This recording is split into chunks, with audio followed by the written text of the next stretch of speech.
Hello and welcome. You're tuned in to my Twitch channel, and I'm Vox Sinistra, the host of this interview series, and it features up-and-coming dark electronic producers, primarily in the realm of alternative music as well. And today I am joined by Elle. who has been producing some really cool EBM dark wave stuff for the past few years. And you may have seen her on my show Strict Tempo before. She's actually been a guest twice with a live set and also a DJ set most recently. And those sets are both killer. I think I have the DJ set archived, but I'm not sure about your live set. Have to sort that out. But yeah, I will post a link to that a little bit later in our chat so people can watch if they missed that. But welcome in. Thank you. Thank you. Appreciate it. I'm excited to finally have a chance to chat with you because I feel like I've interacted with you so much online over the past couple of years. These interviews have been a fun chance for me to kind of, not necessarily meet the people I've been working with for Strict Tempo because we're not actually IRL, shockingly, I know. But, sorry, my light is having a moment over here. But yeah, it's been good to have this chance to get a little inside scoop to some of the artists who have appeared on the show and learn some backstory about them. And yeah, welcome in.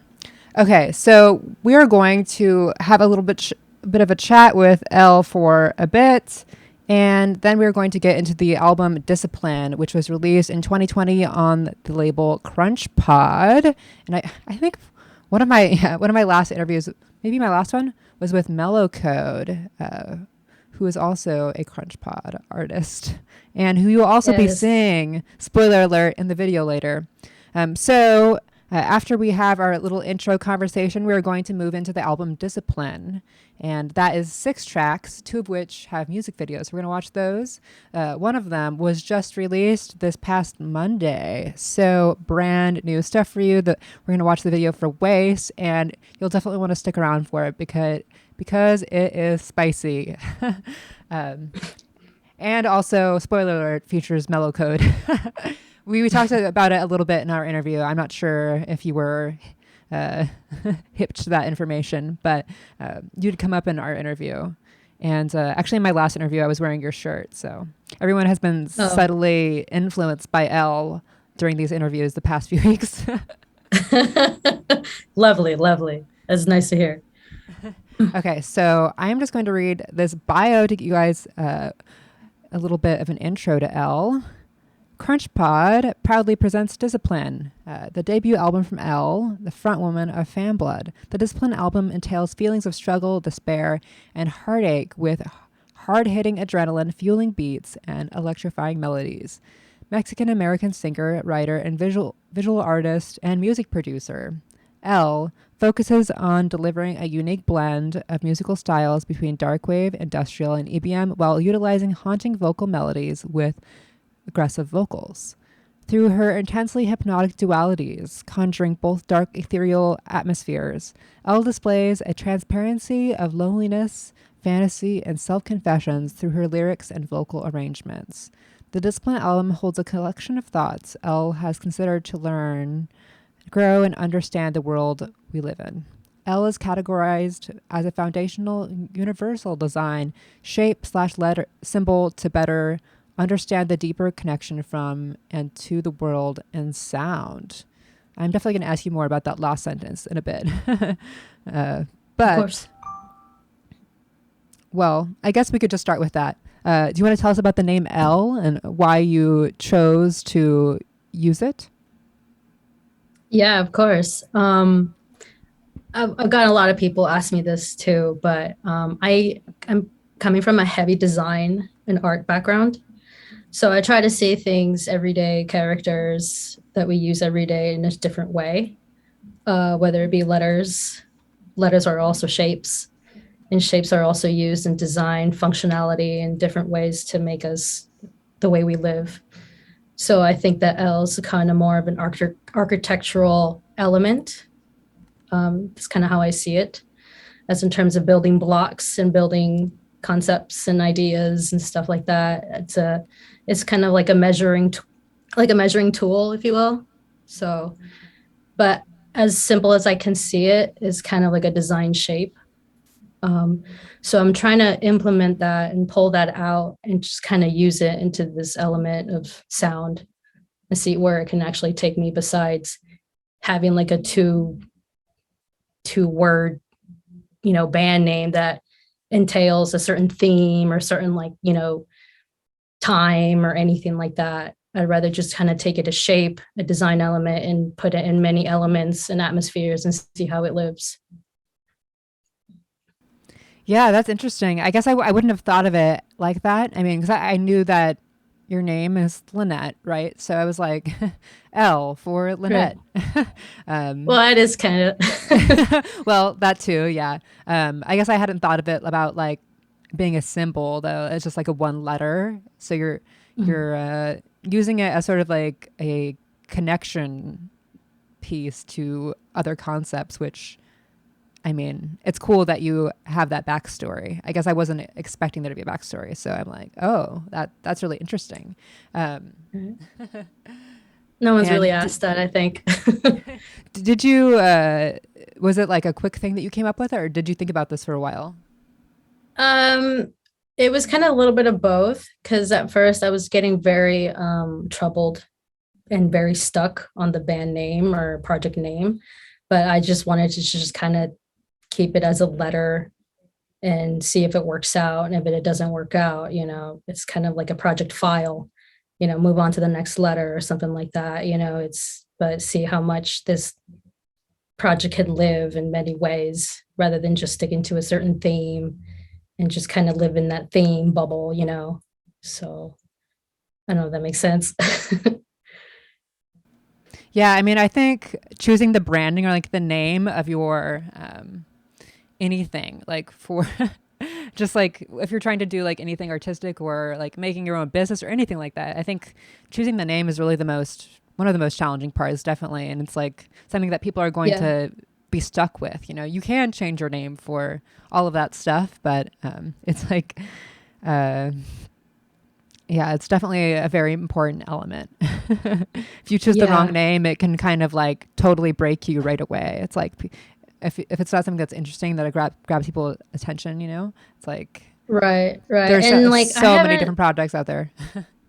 No, totally. And there's not many artists that I've come across that's just letters. I've seen symbols like, Cambodian or Japanese and stuff like that. Like I get that. But when it comes to a letter and within our English, Latin language, just, I haven't could really come across it. So I rather just kind of, do something that just not really done besides the, a one word band name or two word band names and stuff like that.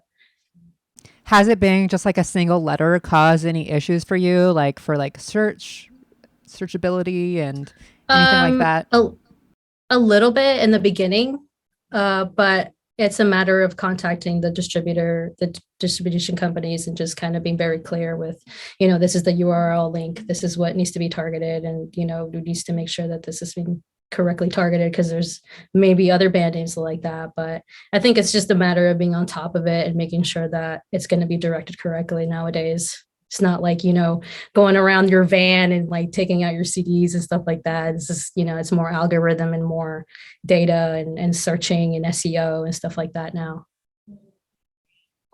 Yeah, definitely. The landscape of promoting your own music or having other people promote your music, just music, the whole landscape has changed. Like for how people actually are able to find it.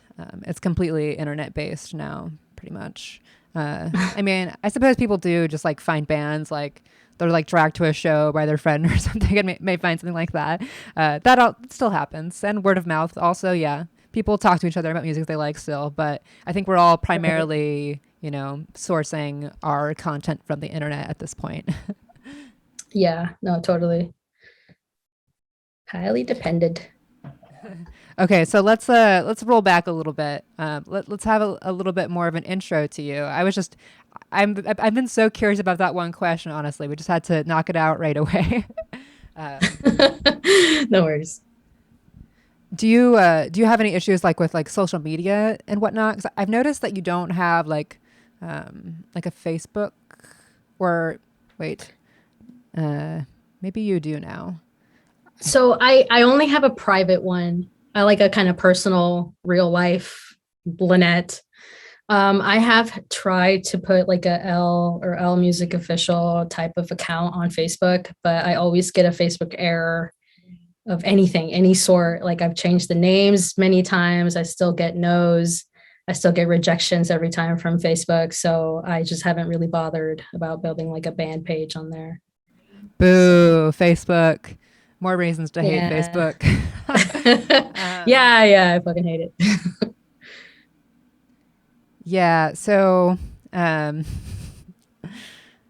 I guess they do have a lot of rules about their band pages and like their pages in general. Like I remember trying to change the name of my page to something else and it kept on rejecting it. I like appealed it and I was like, no, I really just changing the name of this. Like it's the same thing. Like it just has a different name now. And they're like, you just have to start over. It's like, thanks. Yeah, it's not Like doesn't helpful. take So work to create and build and whatnot, you know?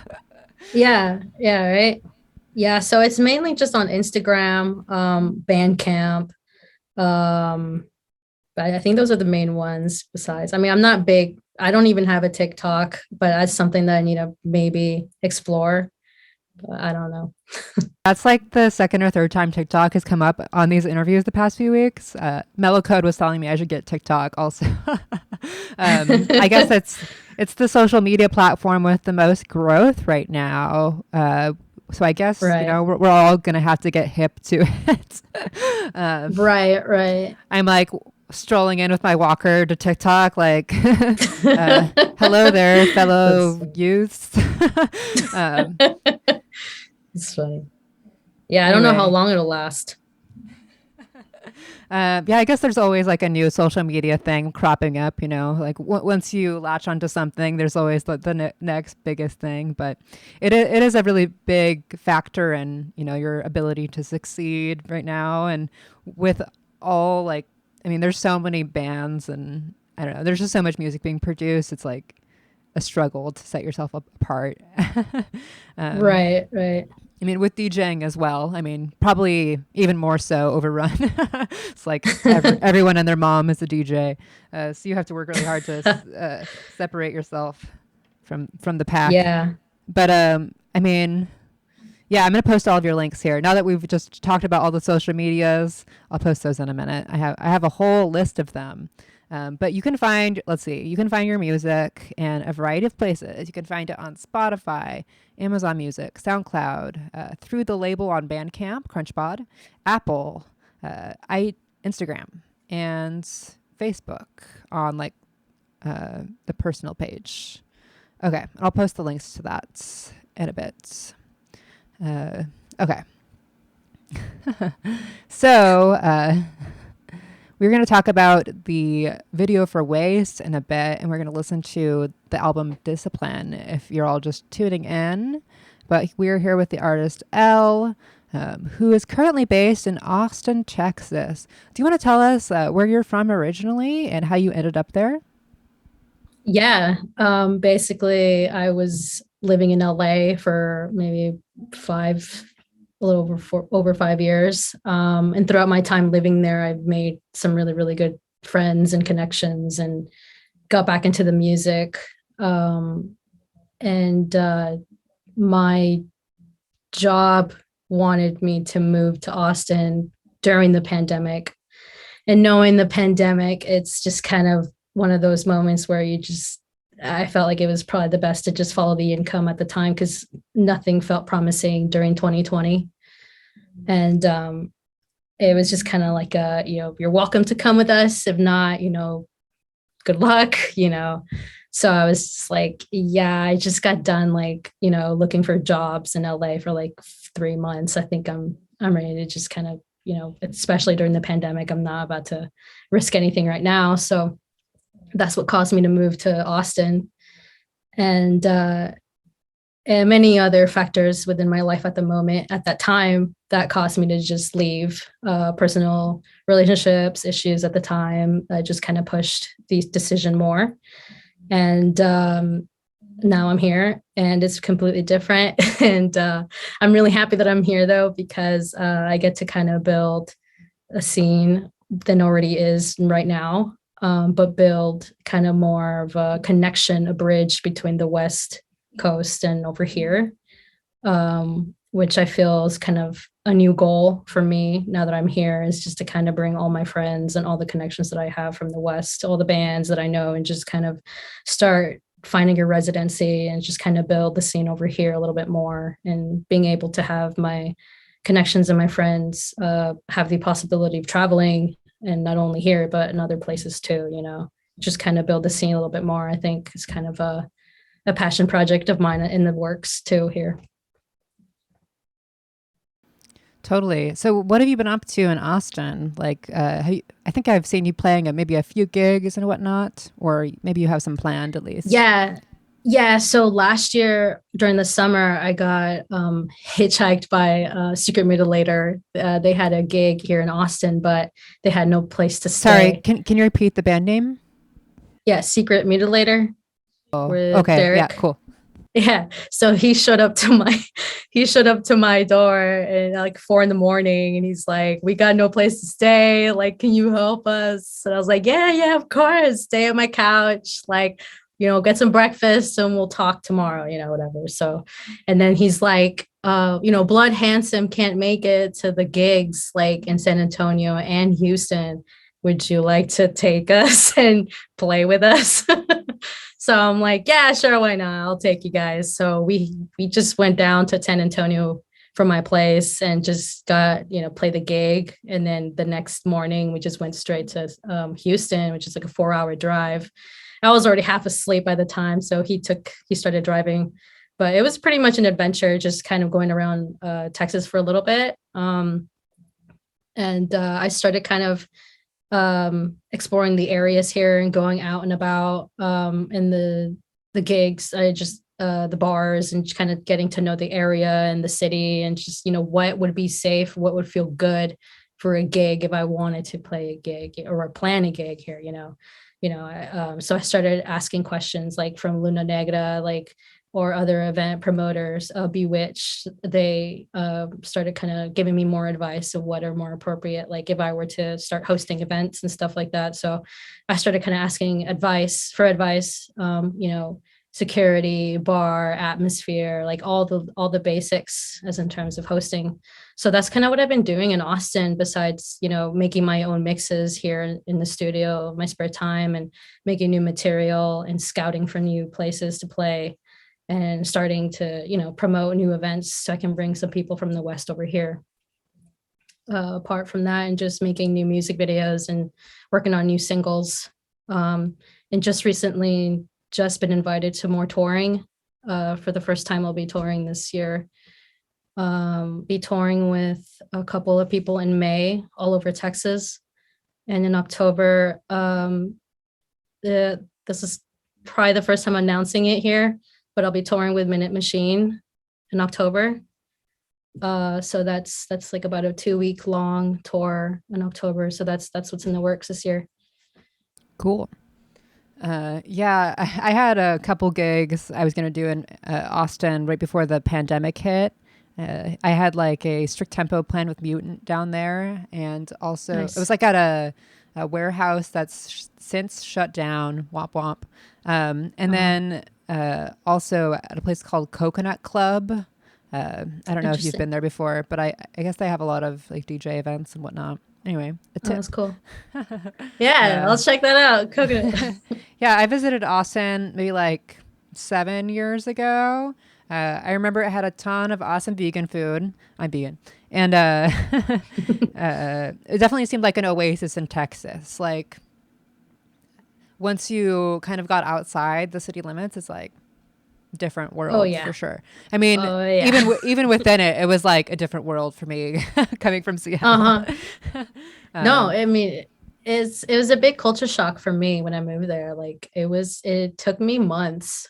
If anything, it took me just a year to really get used to the state, because the atmosphere, the weather, the slang, the food is a bit different, everything. And I'm like born and raised in Cali, like just 20 minutes from the beach. And that's something I've been used to my whole life.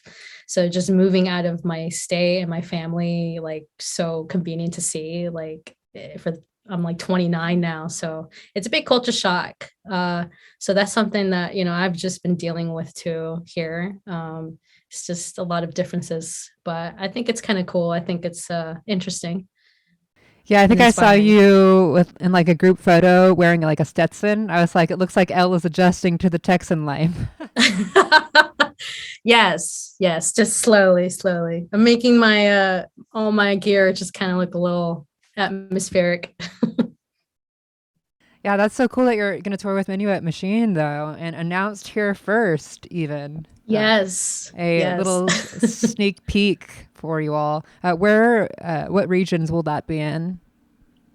From the top of my head right now, we will be starting in Atlanta, I believe on the 7th of October, and we will be back around near there by like the 22nd. So it's probably gonna be like a big circle, but we'll be passing by Seattle. We'll be passing by like Portland, passing by all over California, some Texas spots. But I'll definitely fill you in once everything's completely solidified. Like the dates are solidified. It's just, I think right now it's just like finalizing booking and, confirming with promoters and stuff like that right now. The fun stuff. Yeah. I'm a little nervous.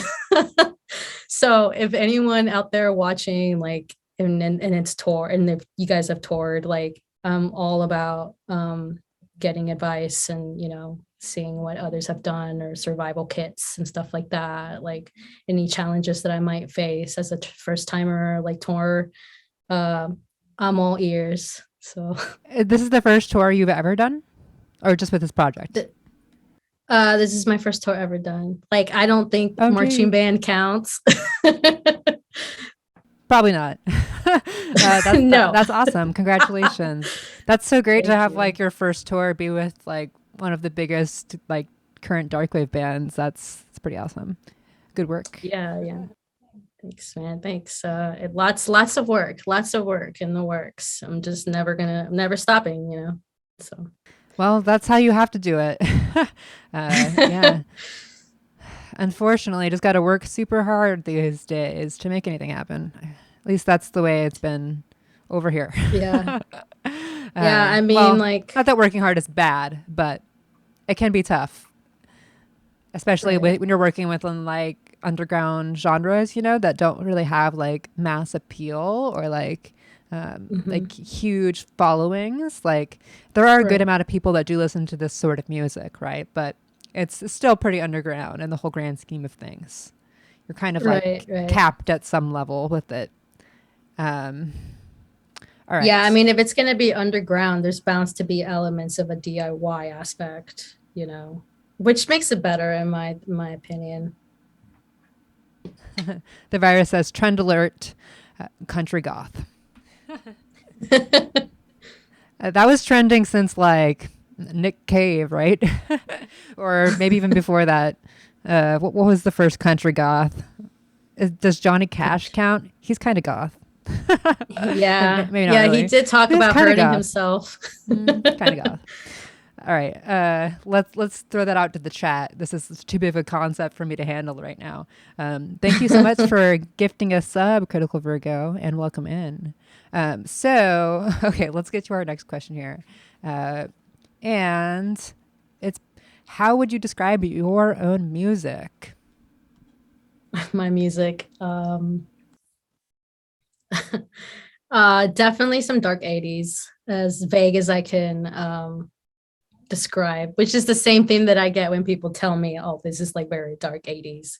There's a lot of like 80s traditional elements and techniques, such as sounds too, from certain hardware that was formerly considered from like my influences, such as Front 242, Rendered, and such as, like, in order for me to kind of fit in within the criteria that I want to, I have to make sure that I'm doing my research based on what hardware is being used and what sounds and how are they using it. So in terms of like effects and levels and kind of like matching it as much as I can. But also putting in my own style too. So it would be kind of like a dark 80s. Visually, I've gotten people telling me like, oh, I get a Grace Jones, I get a little bit of a visually Grace Jones. And I'm like, that's kind of peppered in a couple times during my performances. I've gotten a couple like, oh, you sound a little bit like Trust, or between like Trust and like Boy Harsher a little bit. I think it's pretty easy to just kind of compare any like synthy darkwave band to Boy Harsher, right? Yeah, kind of. I mean, I guess I don't know where you were getting those comparisons from, but I guess it's like, I don't know. It's a little surfacey. Oh, we have Beans incoming. Aww, she couldn't thanks. stay away. Hello, it's got to be part of the broadcast. Oh, there's not a lot of room for her today, though. Anyway, the cat always slowly takes over the situation here. I don't really have a chance. But yeah, okay. So, using 3 words, how would you describe your music? Oh, geez. Sorry, this is like a job interview type question, isn't it? The ones that give you an existential crisis on the spot, and you're like, 3 words. How can I only choose 3? Who am I? Okay, I got it. Haunting. It can be a little seductive and aggressive, but with a question mark on it. Well, it's aggressive. It's aggressive because the material, I've still got some material that's coming out soon. That's going to be pretty aggressive. All right. Cool. Do you want to tell us a little bit about your technical setup and like how you make the tracks? Yeah, of course. Wait, technical setup as in like on the stage or like composing? Either or. So I'm mostly talking about how you make the tracks, like. Got it. Well, yeah. I mean, the process is kind of different every time. It depends. Sometimes it comes from a feeling. Sometimes it comes from a gut or like feeling experience. Or sometimes it comes from something that, I want to practice on structurally, musically. If it's from a gut feeling, then I start writing lyrics. I start writing words.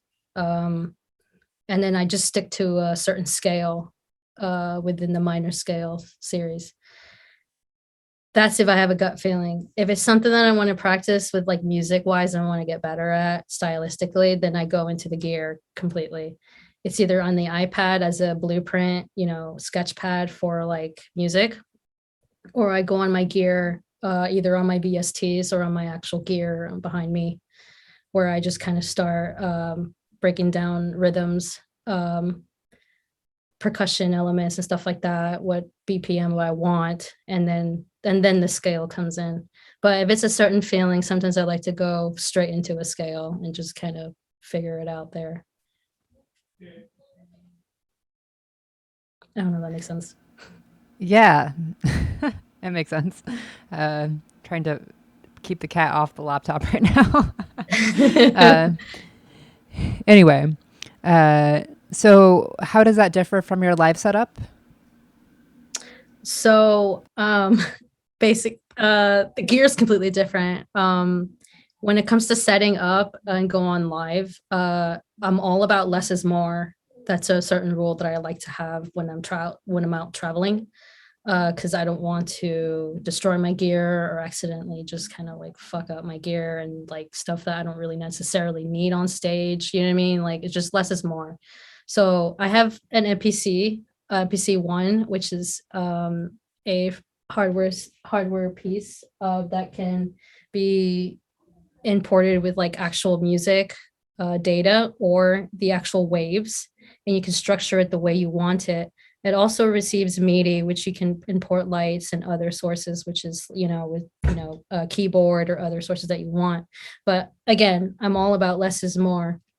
So I I only focus on what I'm going to do physically. Am I either going to sit, or am I going to stand and like play my drums, or am I going to go around and like, get closer to the audiences and get a bit more of an intimate experience. So it's kind of a mix whenever I'm kind of putting the live set together. I kind of have to think about like the relationship between like the audiences and myself. I think it's kind of pretty important. So I always try to have less is more kit. So I have the MPC, and then I have my Elises, my drum pads whenever I want to hit my 242s. And then my headset, my mic is attached to my face. So I don't have to have a mic stand or anything like that in the way or something like that. So I can move around. Those are kind of the most important ones, I think. My pedal for my vocals, those are individually set up. I always like to have like a piece of notepad and right next to it, just to my settings changing and everything like that, just in case if I forget. And then my lights, which I'm in the middle of programming right now. By the way, that's a bitch to do. um, but yeah, programming lights and importing MIDI data from the lights into the MPC is something that I'm working on right now. So this is more. The less I carry, the better my experience will be coming in and out of the gig. Especially if it's like by myself or something like that. So I'm just kind of keeping in mind of that. And a table, if there is or one, that's kind of like a pretty stable little gear set. The majority of the work really is from the MPC one. But once you hit like the play button, everything, like I got to make sure everything's set on my end. Yeah, it seems like a lot of work beforehand, right? Yes. I guess with electronic music, it's a completely different game. It's like you're just rearranging things for a live atmosphere that you've pre-produced for the most part. Yeah, no, totally. And everyone's set is different. Take Spike Hellas, like their set is ginormous. Like she's on top of a freaking set. That takes a lot of work, and that takes a lot of time, a lot of patience. I'm assuming. Some bands have more gear than others. But I think it's just a matter of like, I don't know, like some bands might have insurance, some bands might not, but I'm all about just wrap it around towels, put in something nice, and just go. So it seems like you're wearing several hats in general. Like you do design work and you do like video editing.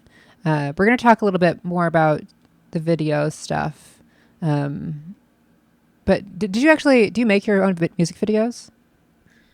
Not recently, but when I started, yes, like penned that one. I actually had somebody edit, but I had two people literally help me out on set. But for Fanblood early stuff, yeah, that was completely me. Like the streams that I did for like Strict Tempo stream in 2020, the Luna Negra streams, all the streams of 2020, those were all edited by me. And those are fun. It was like a fight or flight type of thing during 2020. You either you find a way to promote your music digitally, or you figure it out somehow else. So that's kind of how I felt that year. But I'm really happy that I was able to put together this very interesting stream for you that year. Yeah, I remember the visuals looking really good. Just being like very like retro influenced, having like a really old school industrial meets like 80s Right. vibe. Yeah. But yeah, oh, I forgot to mention to people in the chat, if you have questions for Elle, please feel free to leave them in the chat for us, and we will get to them at some point. So what else went into the production of Discipline? Like, did you have someone else make the art for you, or how did the other elements of the production go? So as far as elements of production for Discipline album, visually, it was entirely me. I basically just took pictures around my apartment, just lasso it out and just kind of edit it as much as I could, but I had a lot of like options, variety of iterations of the design album art before I came to that album art. And that was a back and forth runs between Carlos and I. And Carlos is the owner of CrunchPod, who also co-produced the album with me. So it was just kind of I had a theme to the album, and then I told them about it. And then I had I have like really 4 songs at the time. They were just like demos, and I sent them all to him, and I just asked him like, how do you feel about it? Like, would you be interested in working on this with me? I know that, you know, he's really, really fucking good at what he does. So I want to work with somebody who's really, really good at what they do. Knows a little bit more around the block, you know. So I went in and we decided to work on it together, and the album just kind of came put together by like April or May, around when Pen came out. And middle pandemic, so it gave me a lot of time to kind of like finish work, finish the 9 to 5, and then get straight into it, you know, working from home. So it just, you know, switch windows and start working on it, you know. So it's just kind of how it was for the majority of 2020 with Carlos. So it was all online, back and forth stems and polishing the tracks. And then every track was just kind of one at a time works. And then after every track was done, I just kind of felt like it was better to just jump onto the next one until it was done. And then by June 26th, it came out. So we wrapped it up by June, by my birthday. And then like around right by it came out, we had Yami Specchi of YouTube just kind of blast the Penned video out, and that's where it kind of started, like the traffic kind of started a little bit, and then all their viewers kind of started going into here, and then I started having like Luna Neg to help out a little bit, and then I found you, Strict Tempo, and I really was interested in just kind of talking to you a little bit more about this. And the stream happened, and that's kind of how it's been building. And then February of last year, when the remix album came out, then it really increased the viewers or the audiences, because now I had Haunt, and then or it's just Q, and then, you know, following along Rendered and Mellow Code and everybody else. It kind of had a lot of heads turning this way now from different sides of the globe at that point. So I just kind of felt like I was strategically doing the thing that I actually wanted to, what I planned for slowly, you know. So I think that now working on singles for this year will kind of, you know, focus on video work, which is my main focus right now. Before I start more like traveling and touring, I just want to be able to have viewers go somewhere online and be like, oh, this is cool art. I don't have to see her on stage. She also got cool shit like online, you know. So that's kind of what I want to do when I'm out. I want to have something visually stimulating to online. Yeah, building your empire online is definitely crucial these days. I guess the pandemic has been helpful for, well, those of us who have wanted to pursue that route anyway. I know a lot of people just don't really, I don't know, relate to that sort of format. I definitely talked to some people like for tempo sets who like just didn't want to do any live streams at all. Like they only wanted to do live shows and have like that physical interaction with an audience and not have anything sort of diluted in the process. I mean, I don't necessarily think that it is diluting it, but a lot of people have different perspectives on how that works. But I personally think the live streams, I mean, obviously I'm very pro live stream, right? No one's got any questions about that.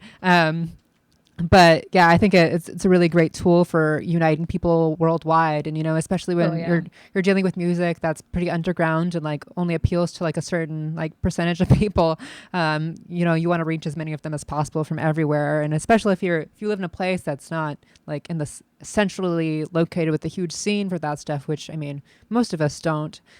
Maybe if you're in like Berlin, but even then it's probably still like mostly like big techno artists and stuff happening there, right? Right. But yeah, so I mean, I see all the stuff that you've done with the videos online, and I think it makes like a really a good addition to the project. Thanks, man. It's a lot of work. Oh yeah, editing. It is. Video editing, yeah, it's really fun, but it takes forever. So So we have a question from Critical Virgo, one of our regulars here in the chat. What is your favorite track from your album and the remix album that you like personally? My personal favorite track out of the Discipline debut, I always find myself going back to Nocturnal a lot. I don't know if that answers that. For the remix one, I really like the Damascus Knives. It always puts me in a chipper mood. I don't know why. It's probably that but that's it. Cool. So we're going to backtrack a little bit. Do you want to tell us how you got into music? Like, how did you start making music? When did it happen? I was kind of born into it. I've got a lot of relatives that are musicians since my grandpa's great grandpa. Like we've all been playing music of some sort, whether it be clarinet, saxophone. Great grandpa picked up the violin. My grandpa picked up the guitar. He would make most of his income just like playing gigs at bars in the Strip and teach in Tijuana, TJ. And I grew up there. I was born in San Diego, but I lived in Tijuana, Mexico. So I was always around my grandparents, and my grandpa was always playing guitar. And I won a guitar in school. I didn't know how to play, so I gave it to him, but he decided to teach me. And I must have been around 8 or 9 at the time. And I just became like this artsy, like basket case, didn't want to talk, didn't want to go out. I just wanted to stay in and draw and play music. And I just became that chick that was always indoors. And my grandpa, he taught me blues, he taught me rock and roll, he taught me mariachi, he taught me cumbia, he just taught me so many genres and he got me a bass age 11. And I started joining him into gigs. Like he would get hired for like party gigs and stuff like that. So I would join him to play all these gigs. And that was kind of my first job, I guess. I was just getting paid just to play bass in the corner, you know. So that was like my preteen years, I guess. And then middle school came. I wanted to learn how to read. So I my mom got me a clarinet, and she just like signed me up for a music class. And I was like the most quietest, lowest, like in the corner, like holding my clarinet the way I'm supposed to be. And, you know, it was just weirdo. Basically learned everything I needed to learn. Huge band geek. I became a huge band geek. I stayed after school to clean the band room and, you know, just vacuuming and clean, polish the instruments and stuff like that. I just kind of started to really learn and grow this relationship with music, if you will. So I would play gigs with my grandpa outside of school, and then in school I would just hang out in the band room and make friends there. And then my music teacher, he'd be like, "You're really into this shit, aren't you? Like, here's some Interpol CDs, Burn CDs, here's some like Joy Division, here's some like good stuff that you might like." You know, so then it started growing my genre, my styles kind of started to grow a little bit. And on Sundays, I turn on the radio. So wait, your band teacher got you into post-punk? Yeah, he's the one who got me into post-punk. I must have been around 12 or 13 at the time. He was really, really cool. So nice. I'll never forget that. The band teachers are the coolest ones. So yeah, what else? High school came. I got into marching band. I learned how to eventually read like the scoring of all the instruments. I learned how to edit the scoring. I learned how to direct. I learned how to teach. While my music director was like in his office, I would just take over the classrooms and just to kind of like, you know, prepare for the performances or something like that, edit parts. If people wanted to like ask me to tutor them, I would stay after school and tutor them. Like I was just very highly I guess applicable when it comes to music. I was very voluntarily, you know, available for it, I guess.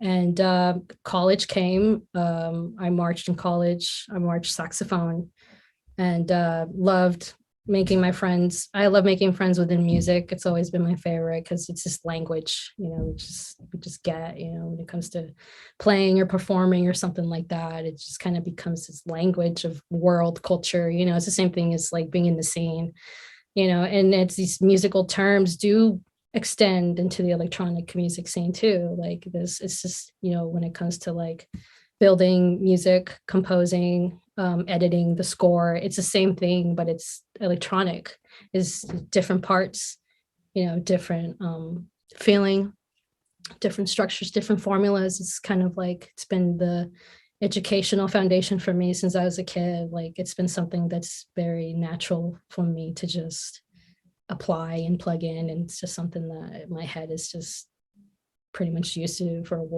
a very long time now.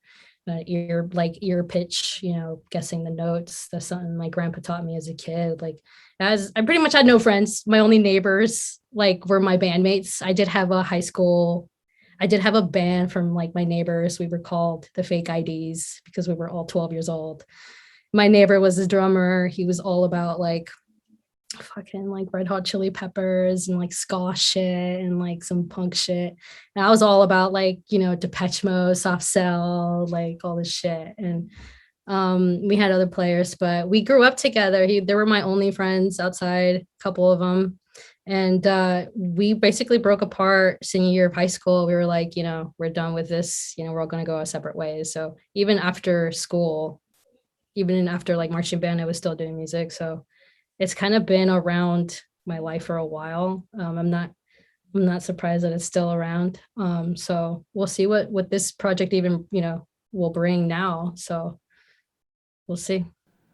So what was the first Yeah, it was I want to say Fanboy would be the first dark wave, because I didn't really get into like this music scene until just Fanblood when I started with my cousin.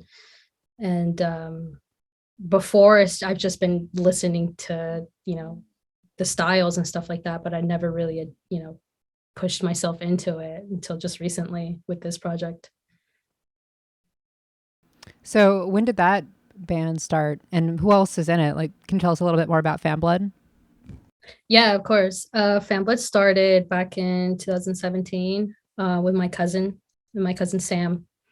My cousin Sam and I, we grew up literally right next to each other in Mexico. Like he was my next door neighbor, and we've just been pretty close the entire time. So we decided to kind of put this project together. And since we're always hanging out, and we like the same style of music, so we decided to kind of practice this aspect, I guess.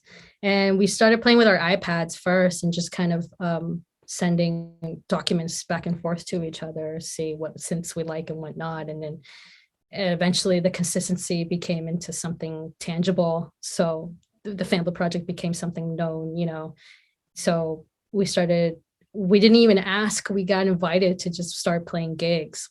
Our first gig was like a backyard show. It was a birthday party, and that's where we made friends. That's where we met Secret Mutilator. That's where we met Freedom Curse. That's where we met Rosy Cheeks, and that's where we like kind of started dinging into the scene a little bit. And that was like an inland empire. And then we started getting asked to play like Soda Bar in San Diego, and then eventually at the Casbah in San Diego, and then around. So that was kind of how it started. And the Luna Negra in Palm Springs, we got invited to that. And then we started getting a little bit more viewers. And then there's this old friend of mine. His name is Vaughn Avakian. He is a really, really good DJ guy in San Diego. He plays a lot of live shows down there. But he did a remix for me. It's called The End, Vaughn Avakian remix for Fanblood. And ever since that remix came out, it definitely helped the audiences for the band. And I'm really very appreciative of his work on that, because that was really, really good. And not only that, but I made a music video with him with this other guy in New York during the pandemic too.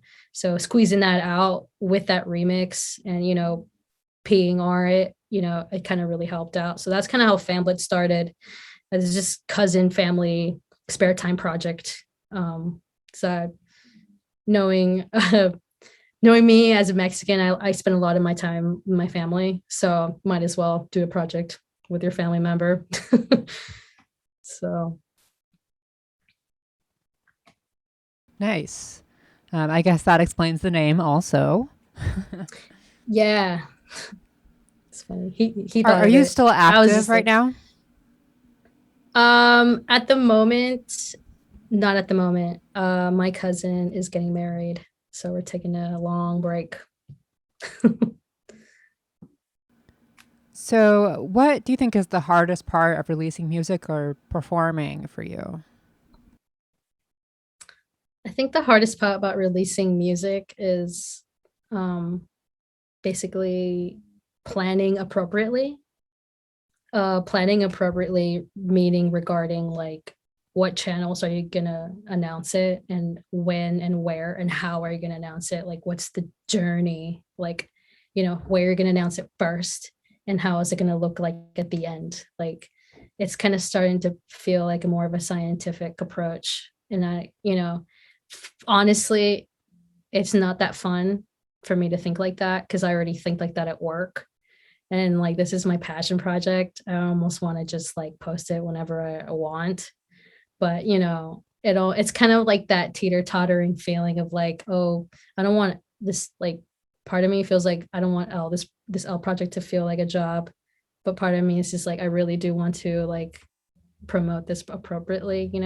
So I'm kind of stuck between those two worlds. L is a passion project, but I do understand the amount of hours that I am putting on already.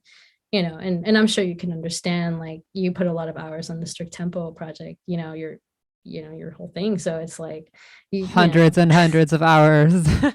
hundreds of hours. So it's becoming big, it starts to breathe and alive and kicking. So it's kind of one of those feelings that I'm feeling in right now. And now that I'm being invited to kind of travel and go on tour, it's just kind of like, well, I better have my shit together now. So yes, Fanblade is taking on a little break due to personal family and life decisions. So this L project is all hands on deck right now, and I'm just gonna push it as much as I can and as far as I can. See where that goes. Cool. Have you played shows as L? Oh wait, you already told me that. Yes. You went on like a little mini tour in Texas. Did you Yeah. play in LA? Yeah, actually, I was going to I was going to play in LA last month, but there's this big storm that just hit here in Austin, like around the same time that my flight was supposed to go out, so I missed it. And I was supposed to be with Mellow Code's release. So that was going to be a really good one, but unfortunately, I wasn't able to make it. Um, but yeah, I mean, I played I played a lot as Fambled over there in California at the time. But this L project started during the pandemic, so I have yet to play in Los Angeles, but I will. I'm going to play in October, so I'll be passing by. And do you want to tell us a little bit about your musical influences or also just kind of like your artistic inspirations? A lot of people I've talked to with this question have had like all kinds of like multimedia inspirations. So you can go outside of Mhm. music too if you want. Yeah, influences. Oh shit. Um, It's another interview type existential crisis question for you. okay, top of my head. I One person that I've definitely comes into my mind over and over is David Bowie. He's been a big influence, not particularly his music, but particularly his process.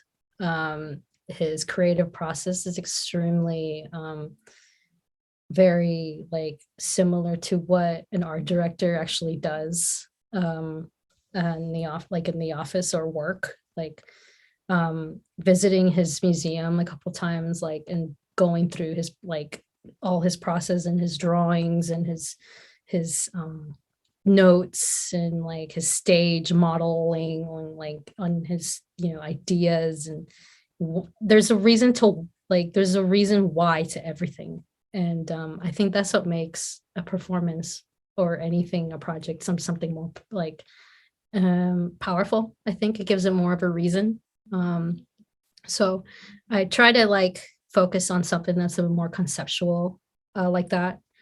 It really tells a story, and I really kind of gravitate something like that. It really keeps my head spinning, like my gears are spinning even after a performance is done. I still think about that topic. So it's kind of like one of those things where I like to keep my audiences thinking even after a performance is done. So concepts, ideas, putting it together is something that I really enjoy, and I think he's he's a good example of how he does it. I like a lot of designers. A lot of the influences that I get from music sometimes isn't even from music. Like it's from a movie I watched. This could be some like an experience I had looking at something, a feeling that I, had from somebody telling me something specific. Could be an insult. It could be something that I really felt like it was really endearing. It could be something like it could be like a gut. It's basically a gut feeling. Like the harder the gut feeling, like the more impactful the song is. And that's kind of fucking weird. But if that makes sense, in a way, the harder my strings are pulled, I think the more impactful the song might be. Like Waste is a good example. Waste was born from like rejection. So, I'm gonna be aggressive about it. Hell yeah. All right. So do you want to tell us a little bit about the remix album? It seems like it was like a big project. You had a lot of remixes and some pretty big artists on there for our zone. Did you contact a lot of people? Yes, I contacted a lot. It was a lot of just planning, really. I really sat down for like, I don't know, maybe like a week or two and just really thinking about what artist do I like? What artist do you think would fit? And it could, potentially pull something, based on their styles that I listen to from their work and stuff like that. Like I'm try to be very particular with what I pull into for the work, for the project at least. And some of my favorites besides Damascus Knives is Rendered. Rendered's remix is actually one of my favorites too. I was really impressed by that one because, Daniel Meyer really increased the tempo, like the acceleration of Nocturnal, which Nocturnal starts off like super slow and like it's like envisioning like a foggy night sky type of thing. Like it's, comfortsome, but I really like how, extremely talented producers take something that I worked on for a whole year and they just fucking blow me away. It just completely it surprises me. Yeah, it's interesting to hear how people can change things a lot and make it like their own. And yeah, I need Yeah. to listen back to that remix again. I've heard the album before, but it's been a minute. That came out like later 2020, right? That came out a year ago on the 20th. Okay, cool. And who Yeah. else? Can you tell me who else is on the remix album, or tell us? Yeah. Manufacturer is on the album. Manufacturer also did a Nocturnal remix for that one. Really, really good. It's almost 9-minute song. Really, really good. I almost feel like it deserves a short film. A couple of other tunes that I really like. Waste. Melico did a Waste remix that really well done. And obviously you got Hunt, the first one, and you got Recon. Recon did a Discipline remix as well. Really well done. I really thought that was very dramatically, accelerated based on like dramatic impulse of it in the beginning of the song. I like every song in that album really blew me away. Everybody had their own individual style being put in there, and that's what I really wanted. And like it didn't necessarily had to be like exactly like the song format, but anything like, it's a remix, you do it the way you want to. And I'm not one of those like super particular crazy rules amount of, type of producer. I was expecting a totally regimented system with all the rules. Just kidding. Okay, so you told us a little bit about the shows you have coming up. You're touring with Minuet Machine, which is awesome. That's in October. What else do you have coming up for live shows and or releases? What else? I think those are my main ones right now. I've got the releases. I've got 3 singles I'm working on right now, but each single will have a music video. So each music video I'm entirely in charge of at the moment. So those are in full planning mode right now. But the 3 releases will be coming out very soon. The first one should be coming out in April. If not, then I'm probably panicking with my work. The second one should be around July, and the last one would be in October. So that will also work. That will also include new wardrobe work that I'm currently working on with somebody here in Austin. I hired, actually, no, Houston. His name is Astral Lux. He's on Instagram, Astral Lux. He's very talented, lingerie, fixer-upper, leather, and metal garment, if you will. So I've got a couple of metallic wardrobe in the works right now that will be shown on the stage for particular pieces and whatnot. So that's something else that's being worked on right now, besides making mixes, music videos, and performances and new material, wardrobe. Fancy. Yeah, why not? So the wardrobe is for like the art around the release or the music videos? The wardrobes would be for performances. They will be Nice. for live gigs. Right. So we have a question. Oh, sorry. Continue. And the music videos, perhaps. Sorry. Oh, okay. Cool. That's a question. Go for it. We have a question from the chat. Are there any much lesser known artists or tracks that you think we should lend an ear to? Much lesser known artists or tracks. Much lesser known artists, tracks. Oh, geez. Top of my head, a couple of my friends, this band called Rosy Cheeks. It's this awesome couple, synth pop. Definitely check them out. They sound very synth pop, and they look kind of shoegazy. So they got this clown synth pop aesthetic going on. Very cool. They're very nice. Very down to earth, real people, but they're very talented, and they do everything they can. And they gave me my first gig ever. Check them out, Rosy Cheeks. They're in LA, Inland Empire. That's one of them. Nice. All right. Anything else for us on that one? That's okay if you don't. I'm thinking top of my head. Who are you listening to a lot right now? It doesn't have to be like a super unknown artist, but like just what are you listening to right now? Oh, what am I listening to right now here? I've been listening to a lot of German stuff right now, mainly because I've just been studying a lot of the German electronic techniques and whatnot right now. But I really like Add Key. It's AD:key, like KEY. Very heavy. They're just super German stuff. It's like German industrial, jumpy, dancey stuff. Very, very cool.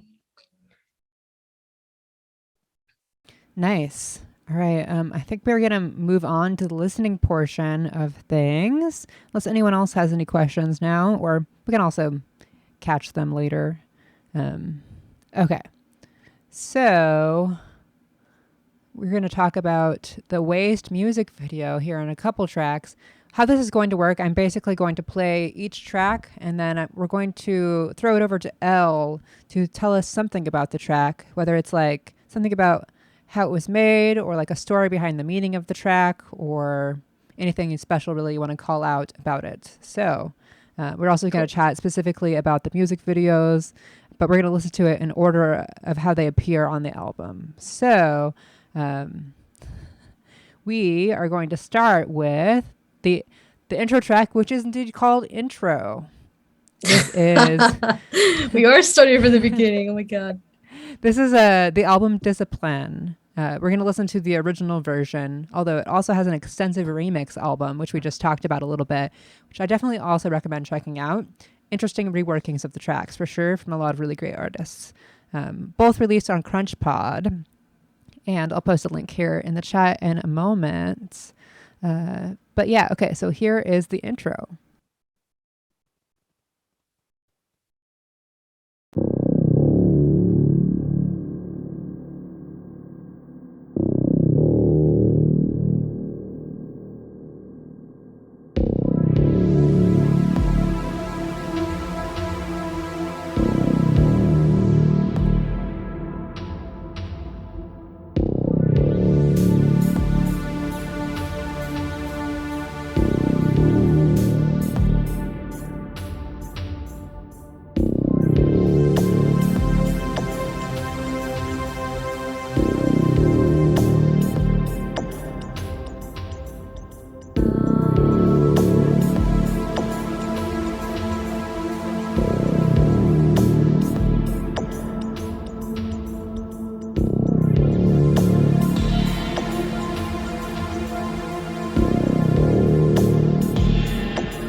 Okay, so that was indeed the intro track to this album, Discipline, which we are listening to with the artist Elle here from Austin, Texas, and now virtually in front of you.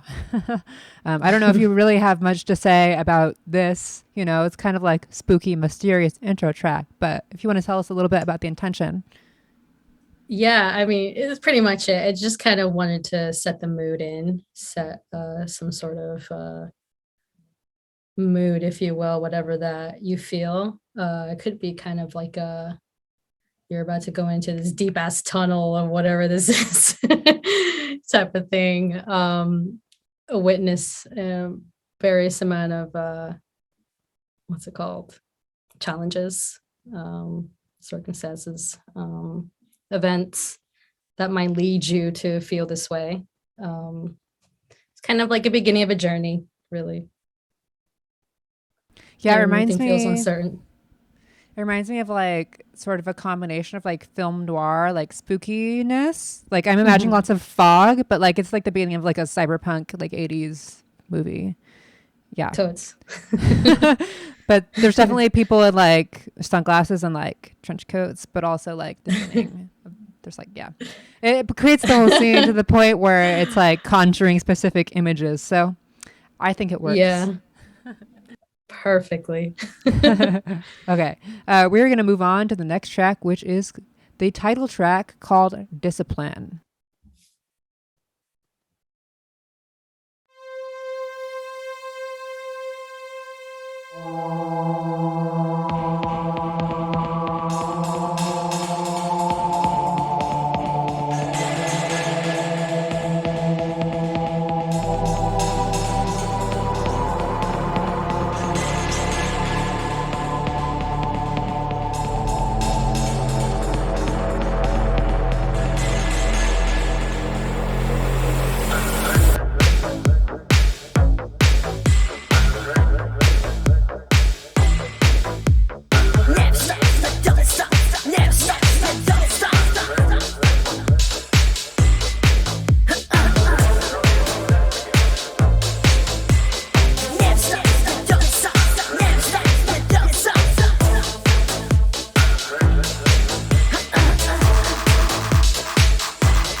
but don't stop, never stop, but don't stop.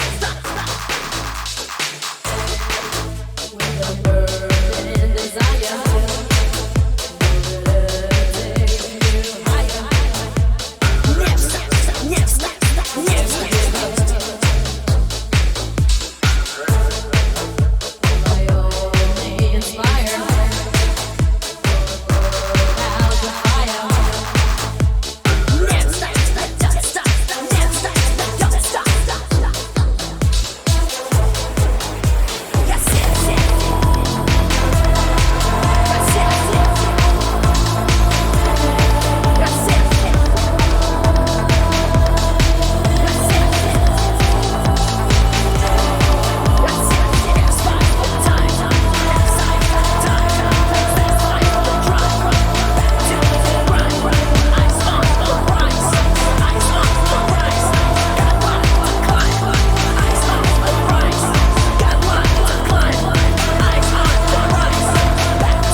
Okay, so we are on track number 2 from the album Discipline, which is indeed the title track. And we have the artist here who's going to tell us a little bit about it. Yes. Discipline is basically the title of the album. And I chose it because it's something that I know this is going to live for the rest of my life. And it's something that I prefer to talk about if I'm going to be singing this and doing this for over and over and over again. It might as well be words of encouragement, might as well be words of something positive and motivating and anything that's going to push me forward whenever I'm feeling the worst of the worst. So might as well make material that's going to push me in states of minds where I'm at the lowest. So discipline is something that I encourage to myself and to everybody else to kind of take care of themselves, put themselves in check in any sort of aspect of their life, and be well. So this is kind of something that I wanted to put something together to kind of keep in mind for the rest of my life. If there's something that I'm going to sing about, it might as well be this topic first. So. Yeah. So you kind of see it as like more personally, though. It's not like a BDSM sort of discipline thing. Yes, but I mean, I've explored that route too. That's where I went to that route as well because I wanted to. It is a very personal side of me too, so might as well. Okay, so combination, like actual like discipline in your own life and like, working to accomplish what you want to do. Then Yes. also, some fun stuff, discipline as well. The fun stuff. Yes. We're about to see some serious amounts of fun stuff in the music video for Waves. So just you all wait for the spice to be enacted. Yes. Saucy. All right. Do you have anything else to tell us about this track? No, we're anything good. about the way it's made or like how you worked on it, like, I don't know, production wise? You don't have to. Just ideas. Well, okay. This song was honestly the last song to finish the entire album.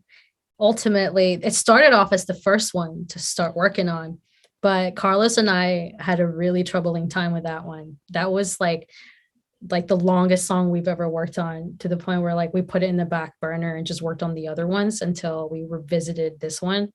And then like I kind of felt like after a lot of practice with the other ones, I kind of felt more confident with finishing up this track, Discipline, because it was a lot of lyrics, there's a lot to think about, and you know, the formatting was a little bit different from what I'm used to, so it was a challenge. So yeah, Discipline was a challenge to make, but I'm really happy with the way it came out. Yeah, a lot of people like that song. Yeah, I think it's a really strong one. I've played it before in my mixes.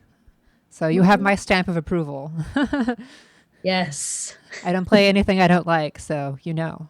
All right. Okay, so next we're going to watch the first video you made, which is for Penned. Yeah. Yeah, Penned.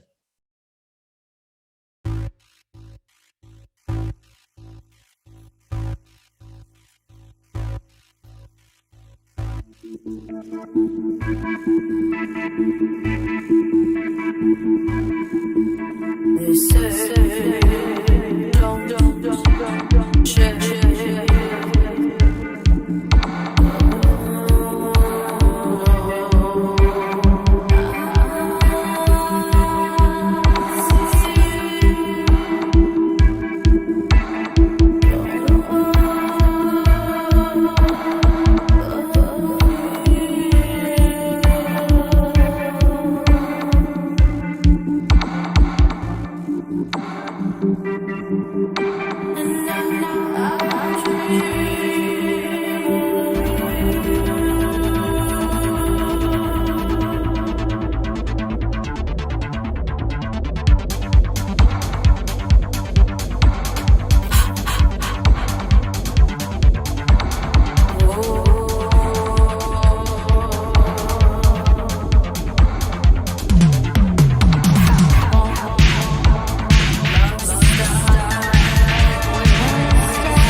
Okay, so we have the video for Penned, which is also the third track from L's Discipline.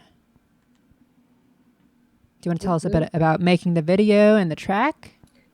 Yeah. The track was born from somebody who just really hurt my feelings, left me hanging, and never got a closure. So I guess this would be like my closure, my form of it. So this was the first single off the album. And this was total DIY project. The music video, I programmed the lights in the beginning of the scene. I shot it in my garage in the house that I was staying at in LA with my roommates. I had my closest friends just do hair and makeup and camera control. And it was a total Wednesday night shenanigans. I had a couple joints and a bunch of bud for them and pizza and beer. Like it was a total fun time. It was great. Joints and bread. You know it's going to be a party. Yeah, it was fun. That was Penned. Yeah, it came out really well. I like the sort of obtuse arty aspect of it, like a lot of like noise in the editing. Yeah. Has that, like old school, like industrial sort of filter with the noise and the colors and whatnot. Yeah, no, totally. I definitely wanted to capture that aesthetic. Not only that, but like the industrial, like oil refinery buildings in the beginning of the song. I used to live right next to that when I was like 8 years old or something. So that's like, that place is very prominent for me growing up, is the smell of the oil and the smog, and growing up with that industrial atmosphere next to me is kind of like a big importance. So I wanted to capture that too in LA, I guess, just back when I was living there, I guess. It was fun. So how long ago did you make this video? I made it during the pandemic. I made it in April, around April or 2020-ish. So I whipped it out really quick. I will say that one thing that was good that came out of all of this mess with COVID is the amount of stuff that's been released in this time, and gave so many people the chance to work on their projects and make videos and finish their albums. Yeah, no, agreed. At least one good thing happened. Yeah, I guess it kind of turned everyone to like different formats versus like, the live settings. We had to sort of recoil back into ourselves and work on our projects. But yeah, I think it came out really well. How long did it take you to make the video? Just like in a single night? Filming the videos a whole night. We started around 6 p.m. We didn't finish until 3 a.m. So we like shot the garage where I'm like dancing around, whatever, the lights. And then we wrapped that up, smoked a couple joints. And then we went driving around Wilmington, Long Beach, where the oil refinery was. And then we smoked some more and drank some more. And then we went to downtown LA. By then it was like 2 a.m. So there was nobody around. So I was like climbing up on like walls and buildings and capturing some good stuff, and found some stairs and stuff like that. So that's where we got most of the footage for that. It was pretty fun, and it was overall such a good time. It was fun. It was my closest friends. We were just shooting the shit really late at night on a Wednesday, even though we all had to work in the next morning. It was totally worth it. It was fun. Make a memorable memories, I guess. So yeah, well, the result was great, and I love getting to hear the stories behind these projects. Do you want to talk about, I guess you talked about like what the song means. You don't have to go into any more detail there. What about like the technical aspects of the song, just like the production? Yeah, of course. Well, originally, Penned was another song. It was a Fambled song, actually. And I gave the stems to my producer that was going to help me on it. And he basically like rearranged everything, but it was all the same parts that I had. same parts, same, same tracks, same style, like same instruments, but he used it differently, and I was really blown away by it. So at the time I was just kind of going through that certain situation with somebody, and I just decided to just hit the nail on it with that one, with what I was just feeling at the time. And I thought it was a pretty good first song to, be born from L, I think, to come out as L first. I thought it was pretty decent, pretty strong. It's got some like aggressive hitting vocals with some haunting ones. I think that was a pretty good example of what I sound like, I think, ultimately, overly. Yeah, definitely. I'd say it's a very L song. Mhm. I just want to give a shout out to the raid that we just got. Big thanks to Acid Bitter for that 35-person raid. That's awesome. Thanks a lot. And welcome to all the raiders. We're here chatting with Elle, an darkwave EBM artist located right now in Austin, Texas. We're listening to her album Discipline and doing kind of like a track play-by-play, and also going through the music videos for the release. This next music video was just released this past Monday, so it is fresh off the plate. And we're going to talk about it a bit in the last couple tracks of this album. So I'm going to read this little spiel about Waste. The newest music video from Elle unveils the ultimate Valentine affair. Crunchpod recording artist Elle brings her latest piece of work off her debut album Discipline to the screen. Producers Elle and Carlos M push the composing parameters between darkwave and EBM into a fiery dance hit, airing from DJ streams to the dance floors to the workout classes. This catchy tune brings forth a visually compelling and refreshing taste from the underground electronic music scene. Directed and edited by AJ Strout, both Elle and AJ gathered a solid team throughout the year of 2021, covering wardrobe, Miranda Sharp and Josh McVitie. That's Mellow Code. Choreography. We talked a little bit about your video in our interview the other week. Neil Schwartz for choreography. Makeup and hair, Adriana Urdaz. On-set photography, Elizabeth Ruiz. Grip, Jared Eakin. Okay, I don't know. Jared was involved. Cast, yes. And so many more. You just brought everyone in for this family affair. Yes. Okay. Waste music video covers the aesthetics of lust, bondage, and domination. Elle is determined to defy conformity through self-expression, polyamory, and self-love in this latest music video. So Waste was born from pain, rejection, and love. Elle tells a story about self-empowerment, confidence, and liberation through her lyrics and physical demeanor. With the assistance of her friends and collaborators, which I just listed, the production of Waste was a heartwarming yet exhilarating experience. Okay, so AJ Strout, who I believe is in the chat right now, was the director and editor, right?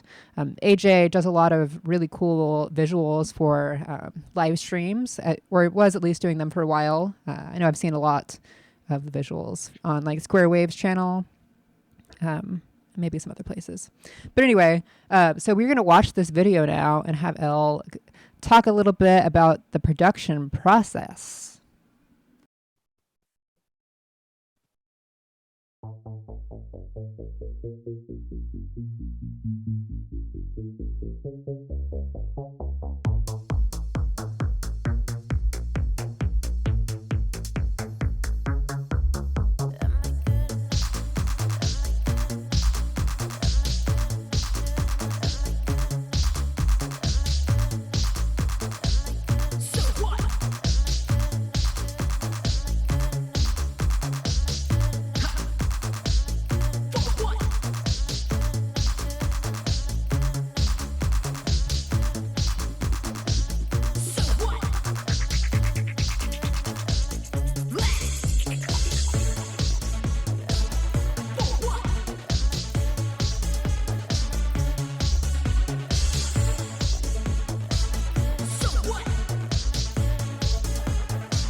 All right. So that was the music video for Waste, which was just released this past Monday on video format. And we are here with the artist right now. And we also have the director with us in the chat. So if you have any questions for the director, we can relay their comments to you as well. All right. So I'm just going to say a few things that AJ has provided to us about the video so far. AJ says it was a lot of fun working with you. You're very vivacious and extroverted, very easy to work with. And Josh McVitie, who has a really great vision and is excellent at movement. I've never really thought about that before, but Josh definitely has some moves. Yeah. We watched one of his videos the other week. Define.human is now here too. The whole crew has arrived. But yeah, what's up, guys?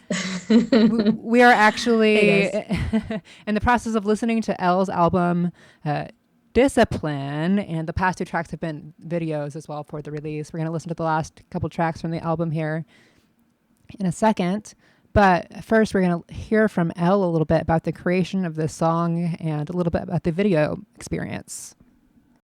Right. The process of creating this video was definitely over a year long. These visions of this video were originally fantasies. And I thought I'd just kind of push the parameters a little bit when it comes to sexuality preferences and, people's ethnicities and bodies, sizes and whatnot. Like, I wanted to kind of change that a little bit. And I had something already envisioned, but I wanted to seek the right help. And I thought AJ, I think AJ did an amazing job. And I'm really happy with everybody's work. The wardrobe work from Miranda and Josh are freaking amazing, by the way. It's something that I just can't do by myself. You want to invite people that are really good at what they do and, make your work a lot better that way. And it takes a really solid, trusting team with great chemistry and, a good atmosphere to fulfill something like that, and I'm very grateful for the entire experience that I've had with everybody. And it started off with just a proposal that I was handing out to my teammates and seeing how this could be turned into life. And around July or August, I got tagged on Instagram by Neil Schwartz. And Neil Schwartz is this really, really well-known choreographer / dancer in New York City, who is also a teacher for the New York City Broad Dance, which is a huge organization in New York about dance and all aspects of style. So he really liked that song. So he wanted to bring in Waste into his classes. So I got a lot of audiences from that. So custom choreography from that track, just because he really liked it. And he turned me into it, and I really wanted to see it for myself. So I went out of my couple days over there and ready to capture some scenes with the dancers over there. And so it was multiple shoots for this music video. It's about 3 actually. So one was in LA with AJ and the team, and then the other one was in Palm Springs, where I had an actual gig. Luckily AJ was there for his visuals, but also thankfully he caught some of my footage. And the third shoot was in New York when we captured those dancers and hung out with Neil a little bit. So I thought overall it was such a really great experience to be able to capture multiple shoots into this music video and to kind of capture this vision or this aesthetic and this society norm it should be, I think. And just kind of put it in a very artsy, cool, sassy, sexy, sophisticated yet seductive way, but put it in a modern sense. Like, I don't see what the problem is at. I think might as well. I mean, you've got like all these hip hop and rapper like big artists like shaking chicks' butts. Like I don't see why I can't do this. You know what I mean? Like, so fuck it. So yeah, waste. That's waste. I'm really happy that it's out. I'm really happy that it came out really well, and I'm really happy that everybody's really happy with it in the team. Really grateful for the people that I have in it, and that we're a part of it. It really wouldn't be the same without you guys, and I really appreciate all the hard work and passion that was put in by every single one of you guys. Thanks. Yeah, it seems like you had quite the team, and it was a big production effort here. So I kind of like listed the whole team already, but we have Define.Human in the chat here, who's also a DJ here on Twitch. You should definitely follow that channel. Some really awesome dark EBM, techno, industrial stuff happening there. I just put the link in chat. And we also have AJ, who was the director, who's also made a few comments here. AJ says, I really enjoyed using the sliding frame technique on the editing and was inspired by the video Le Bass by God Gifu. I probably said that wrong, sorry. They're an inspiration. I don't know who that is. Are you familiar?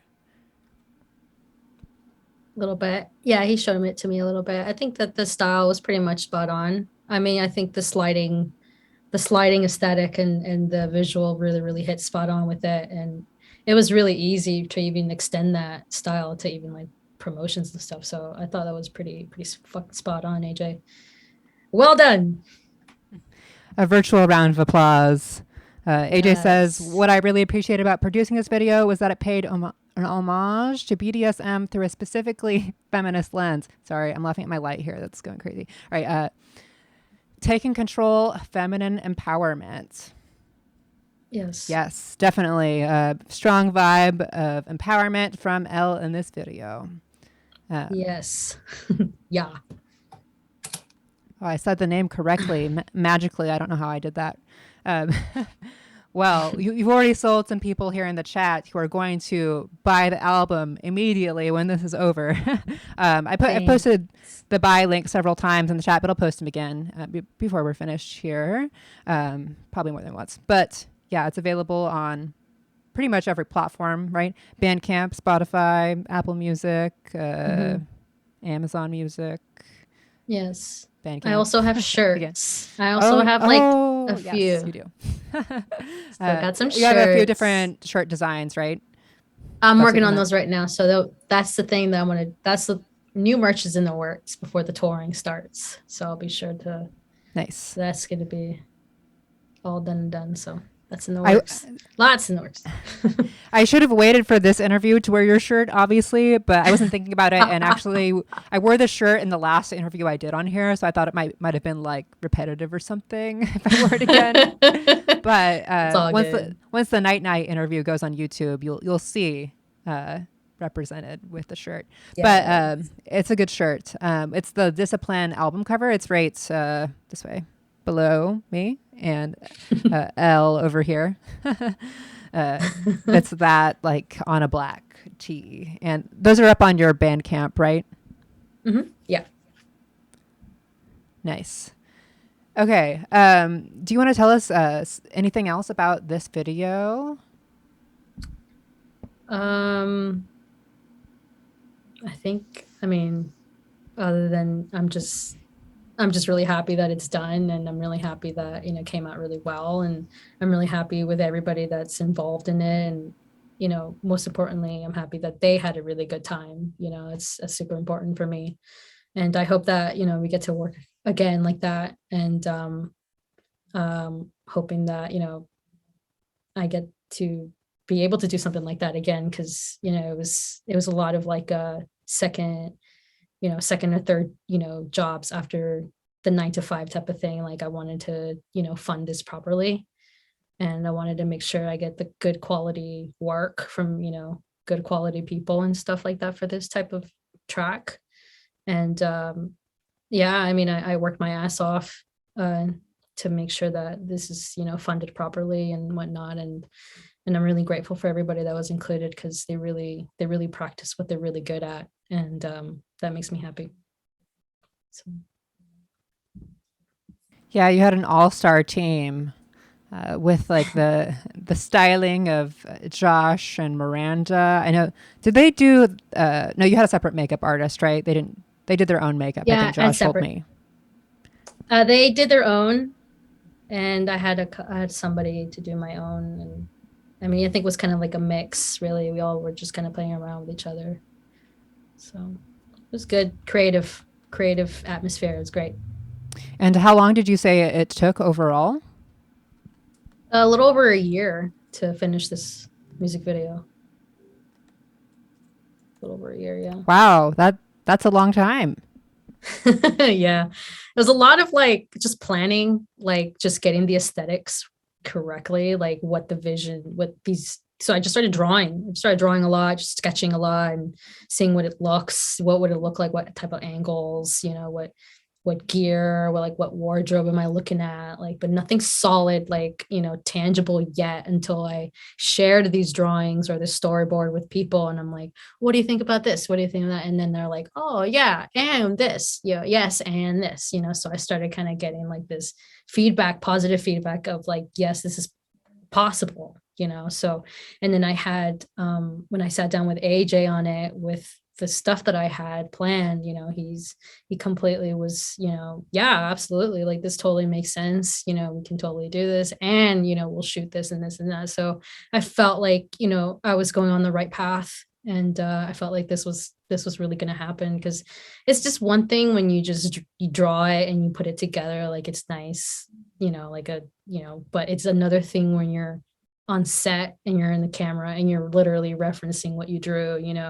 It's a process, and it's a learning process too. Like, everybody works differently too. Everybody has their own ways of working, but when you bring people together that are really good at what they do, and organize properly, you can really make some stellar shit.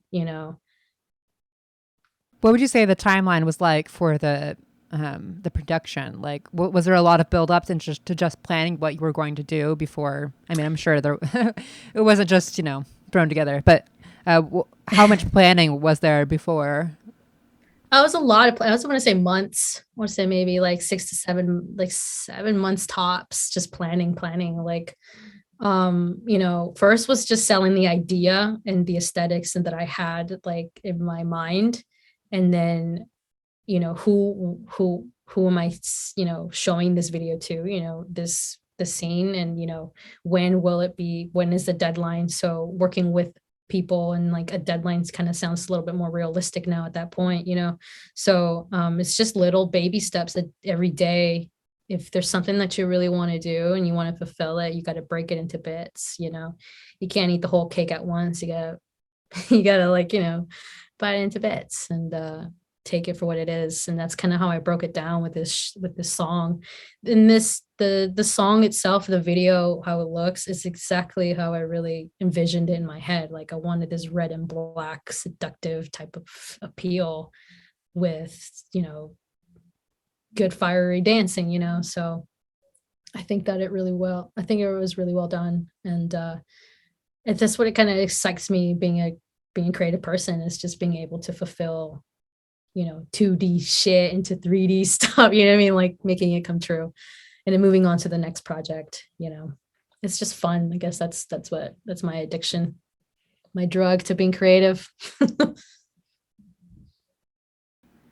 So AJ says that you had to be careful in the studio, limiting the number of people you could work with. It was difficult to plan during the pandemic, and he believes they recorded it last fall, and he delivered the video in January. So some more on the timeline of the video, in case you were wondering. But yeah, it does seem like there were a lot of logistics to sort, a lot of moving elements. You had like backup dancers. Where did the backup dancers come from? So the dancers came from Neil Schwartz. Neil Schwartz is this choreographer in New York City. And he found my song on Apple, and he just kind of like completely fell in love with it. And he brought it into his classes. and all his students were starting to listen to it and just kind of get into the song. And so they made this choreography, or he made it. And then I was like, I gotta check this out. Like, I gotta go and check this out. And then we, surprisingly, we clicked, and we hung out, and I got to meet the dancers, and they were really, really hardworking, very super humble, very talented, individuals. And they were just like kick ass as soon as the track started, like in the room, and it just snapped. And I was just like, oh, this is completely like I'm unfamiliar with, but I'm totally welcoming this into the project. Like, this is fucking sick. I cannot say no to this. It just really brought a little bit more of a spiciness into the video, I think. And it really works. It really works. I think that on the production side, we were a little hesitant whether it was going to fit in or not, but I think we totally made it work. I think it works really well. So I see a problem with that. So were these dancers in LA, or did you also do some of the shoot in New York City? I went to New York.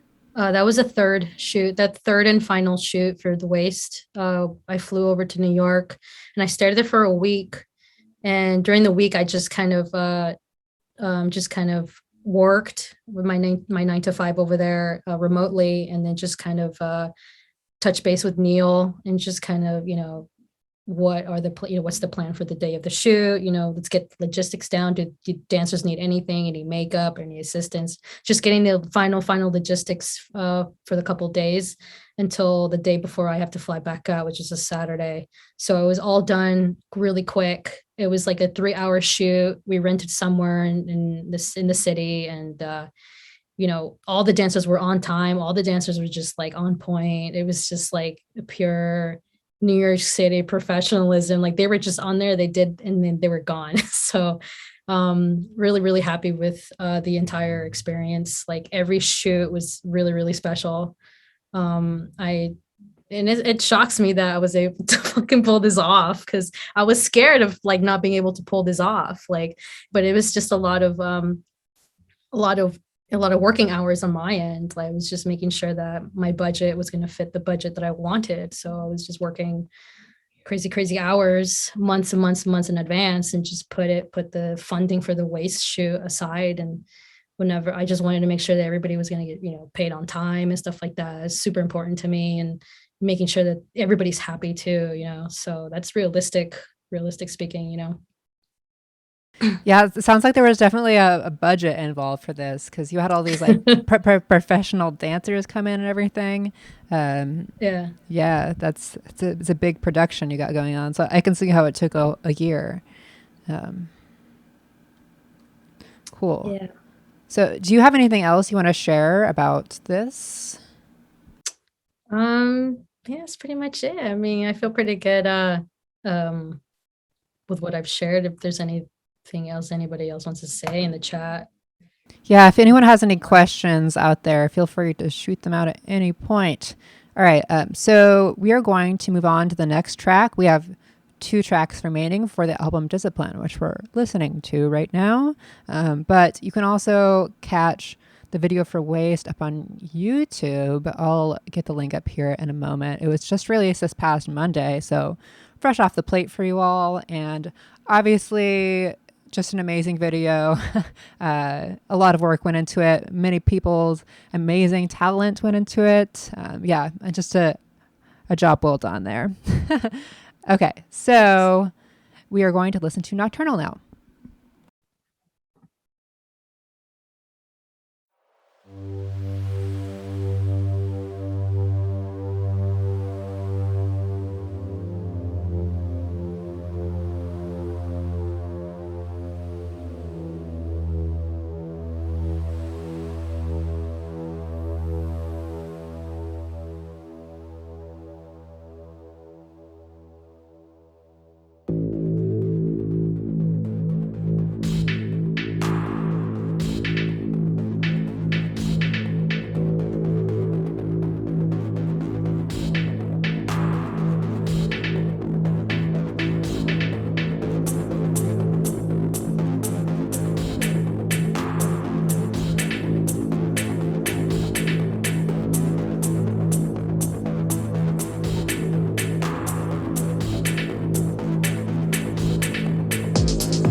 Okay, so we have the track Nocturnal, which is the second to last on the album Discipline from Elle.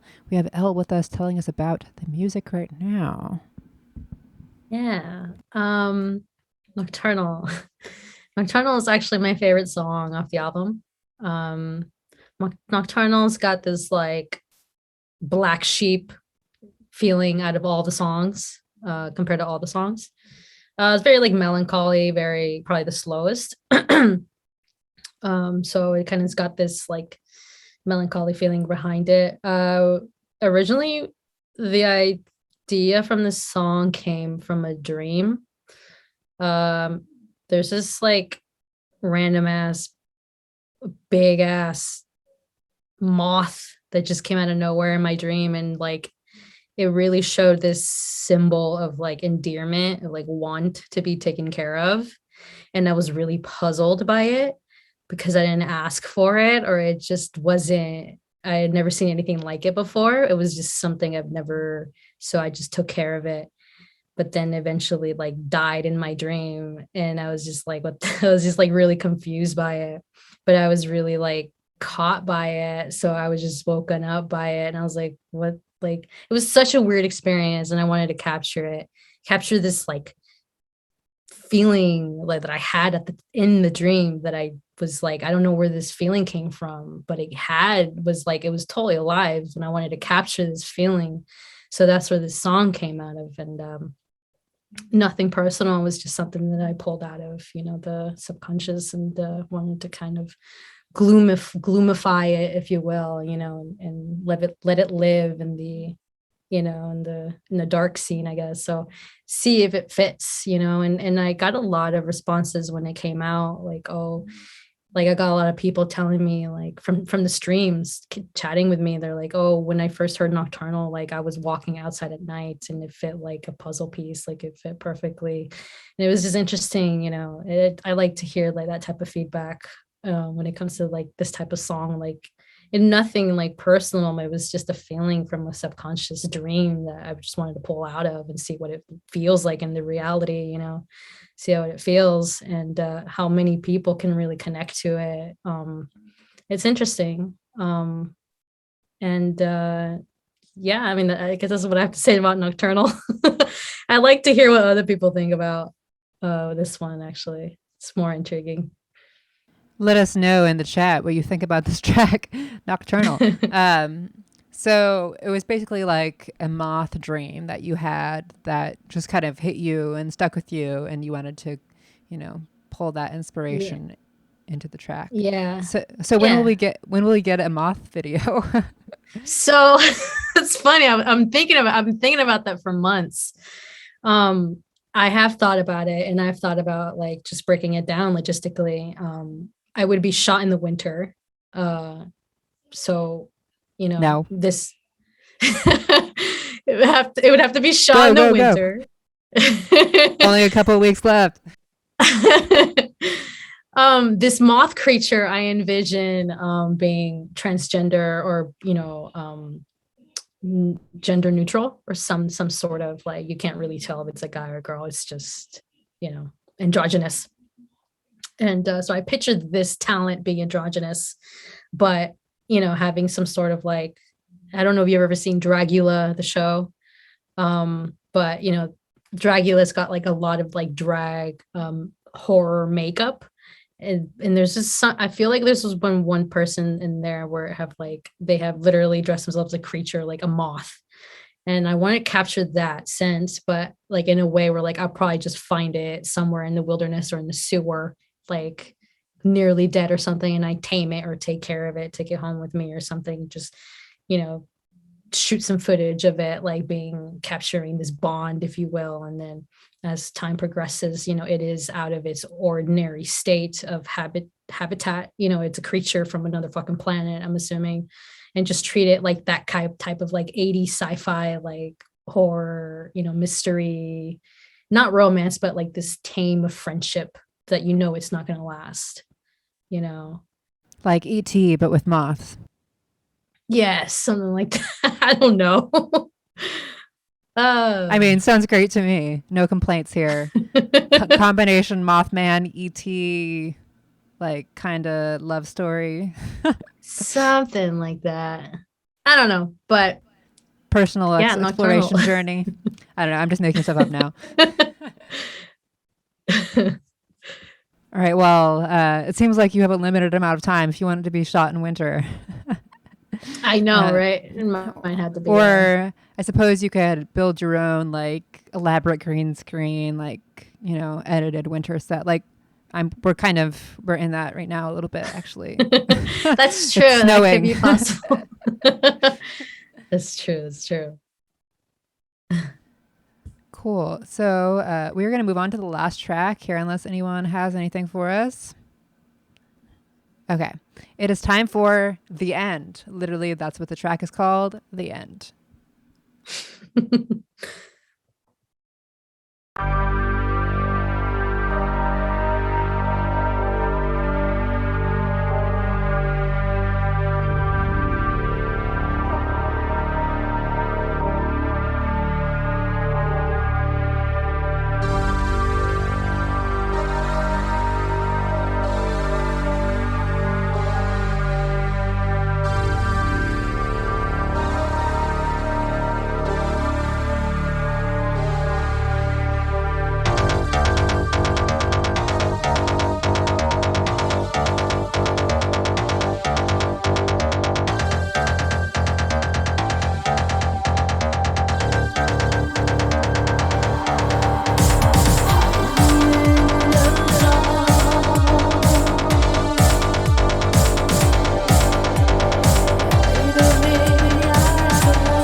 All right, so we have come to the end.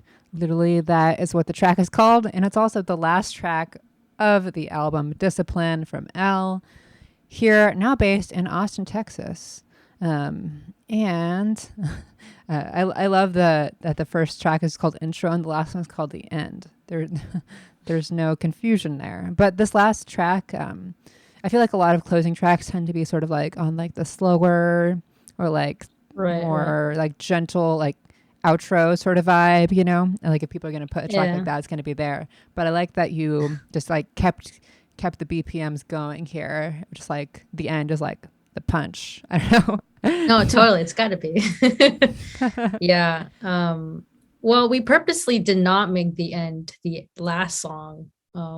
There's that Fist to Fist. But I mean, that Fist to Fist is actually just an angry song. A lot of people just tell me like, "Oh, you left me hanging. Oh, what was that about?" Well, it's EBM. Like, it's gonna be punchy no matter what. So. Good point. Yeah, this is not a folk album. In case there was any confusion, it's not an ambient album. This is like dark wavy EBM. I'd say there's like a good blend of dark wave and EBM influences, you know, like with your vocals, I think more like on the dark wave end of the spectrum. And then like with those like really propulsive, like driving, like beats and like the bass lines and whatnot are more EBM derivative. Yeah. So no, it is. That's kind of what I shoot for. Nicely. Yeah, there you go. Pretty much. Interesting combination, I think. Critical Virgo says Fist to Fist is my favorite track, to be honest, but I love all of the music. Which where is Fist to Fist from? Fist to Fist is the last song on Discipline. I don't know if you have it. Oh, I just got 6 tracks. I got 6 tracks. Oh, really? Yeah. That's okay. Oh. That's awkward. Yes, I should have double checked that. Maybe I do have it actually. Right. Well, it's someone's favorite, so I'll at least double check here. No worries, no worries. Do you have anything else to tell us about this one? The End. Oh yeah, the End was originally a Fambled song. It was originally a Fambled song, and that was actually one of the very, very, very first songs I ever wrote. It was written out of anger towards somebody, and it was honestly the fastest song I've ever made. Not the fastest as in terms of BPM, but the fastest as in terms of like progress, like process of making a song. Is the fastest song I've made, and it took me 4 days. Usually it takes me like a month to really, really like get a song down, but when you're really like ticked off or like really moved by a certain feeling, you're bound to kind of fish something faster, and really get into the zone of it. And you know, music is healing that way. So I took a route on that for the end, and the end was kind of a closure, another closure type of anger. So I tend to kind of like let feelings out in that funnel. And I think that's something that a lot of people can really relate. It doesn't have to be very specific about what they did or how they made you feel, but certain experiences that may cause you to feel a certain way that I'm talking about, that a lot of people can really connect to. I remember Surskew, like she made a remix from the end for the remix album, and she told me like when, you know, she first heard that song, she really bawled her eyes out, like she really felt it. And you know, her remix became a very positive, you know, major key scale type of track for that same song, which was so weird to me. But you know, that's the cool thing about remixes, is that they fucking twist you around in a way and make it cool too, you know. So that, yeah, the end has gone through a journey for sure. The End was one of the very first Fambled songs in its debut album from Fambled. So you'll find that song there, but it's just different instruments. But for this album, it's originally how it actually sounds. So yeah, that's just the brief history of the end. It's not actually the end, though. False alarm. Sorry. I didn't mean to get that wrong, but I actually do. I have the track now. I have the last track, so we're going to listen to that next. And so, yes, ignore me saying that was the last track because there's one more that I didn't know about. Oops. All right. So now we're going to listen to the properly last track called Fist to Fist.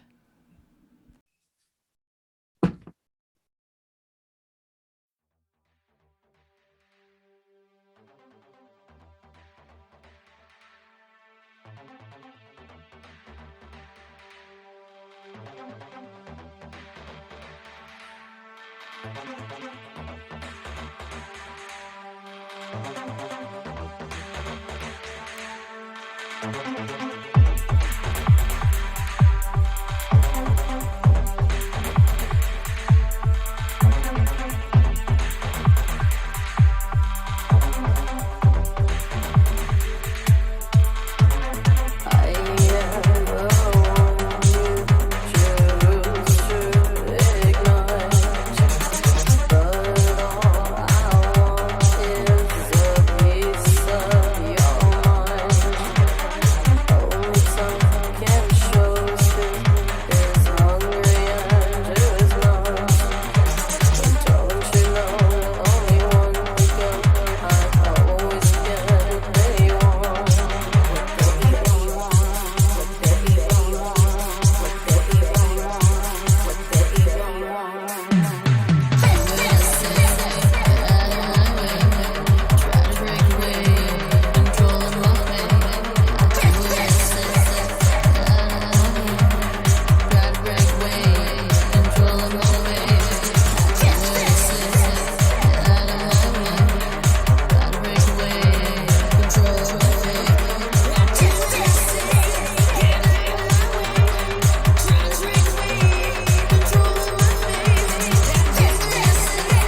Okay, so that was the actual last track, and it was called Fist to Fist with like a numeral 2.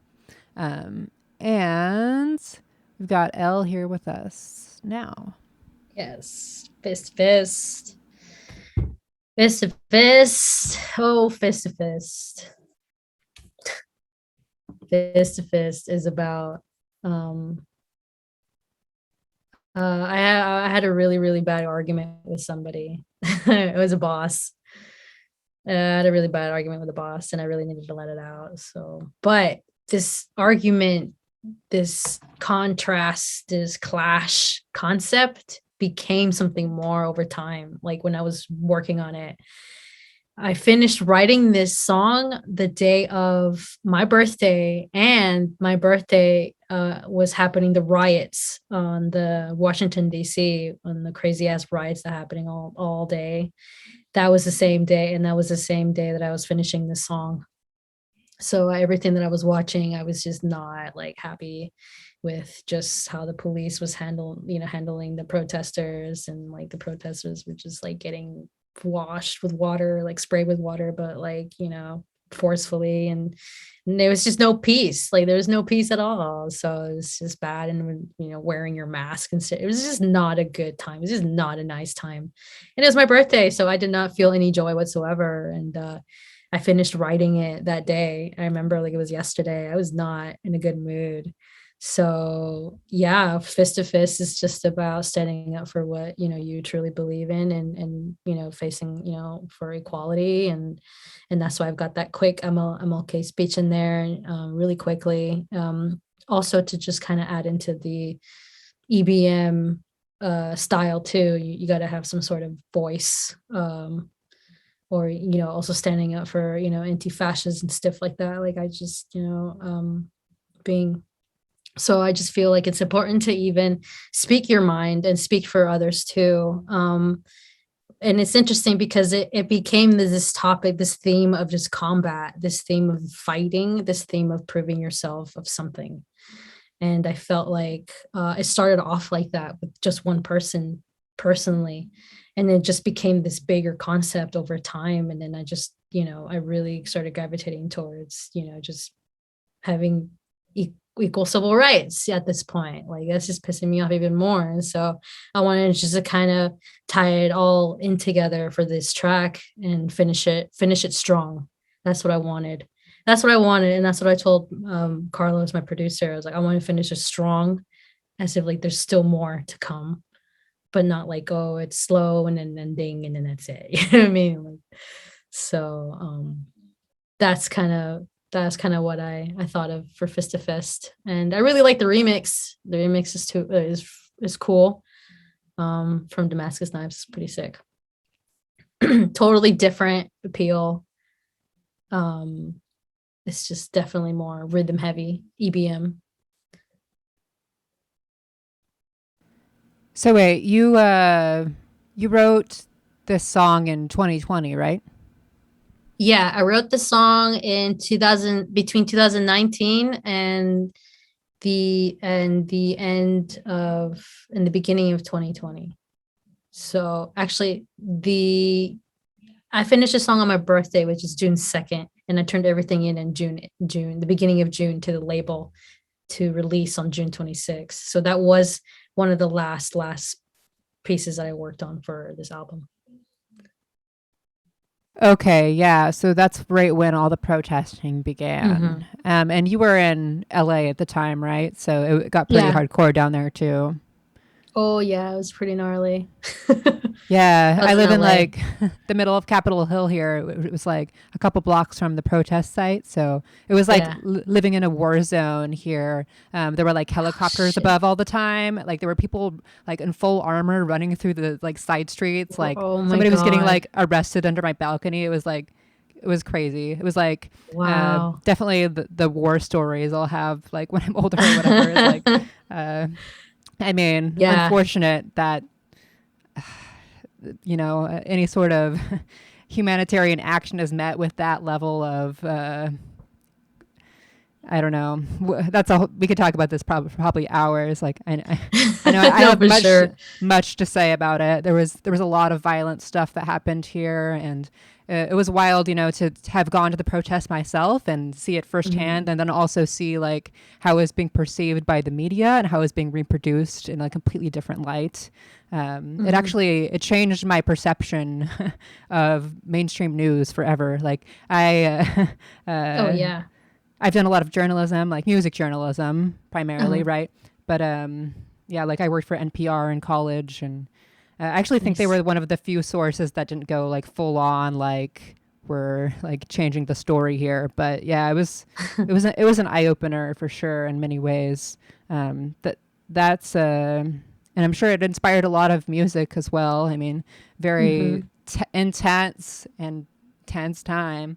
Um, Yeah. all that stuff escalating upon already, months of COVID tension.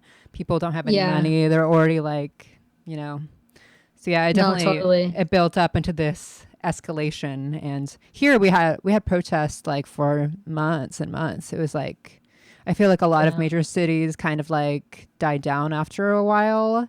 It Mhm. was like Portland and Seattle and a couple other places just kept going. Um, but yeah, Damn. That's gnarly. I mean, yeah, it it was a was. really crazy time of uncertainty. Like it's just so much uncertainty at the time. And we were all scared, so and furious that with limitations of we're capable of doing. Like, you wanted to go protest, but you don't want to like get your elder sick when you come back home. You know what I mean? It was just such a weird time, and to be writing something like that during that time, really, I wanted to just, I drop that sense, that feeling into this track. And see what it feels, and what can I do with it. Reflect the times. I think that's super important as an artist. Yeah, definitely. Actually, I would have liked to see more content spur out of that situation, like in the scene. Like, I feel like I've Mhm. seen a sporadic amount of artists with tracks specifically about the protests. Some more like, I think more in like the EBM industrial scene, which I guess Mhm. has always been pretty political, right? There's Right. a constant use of political speeches and a lot of Mhm. those undertones versus dark wave, which tends to be a little bit more like personal or romantic. I feel like thematically. Yeah. I mean, obviously, these are just big generalizations right now, but anything can be political if you want it to be.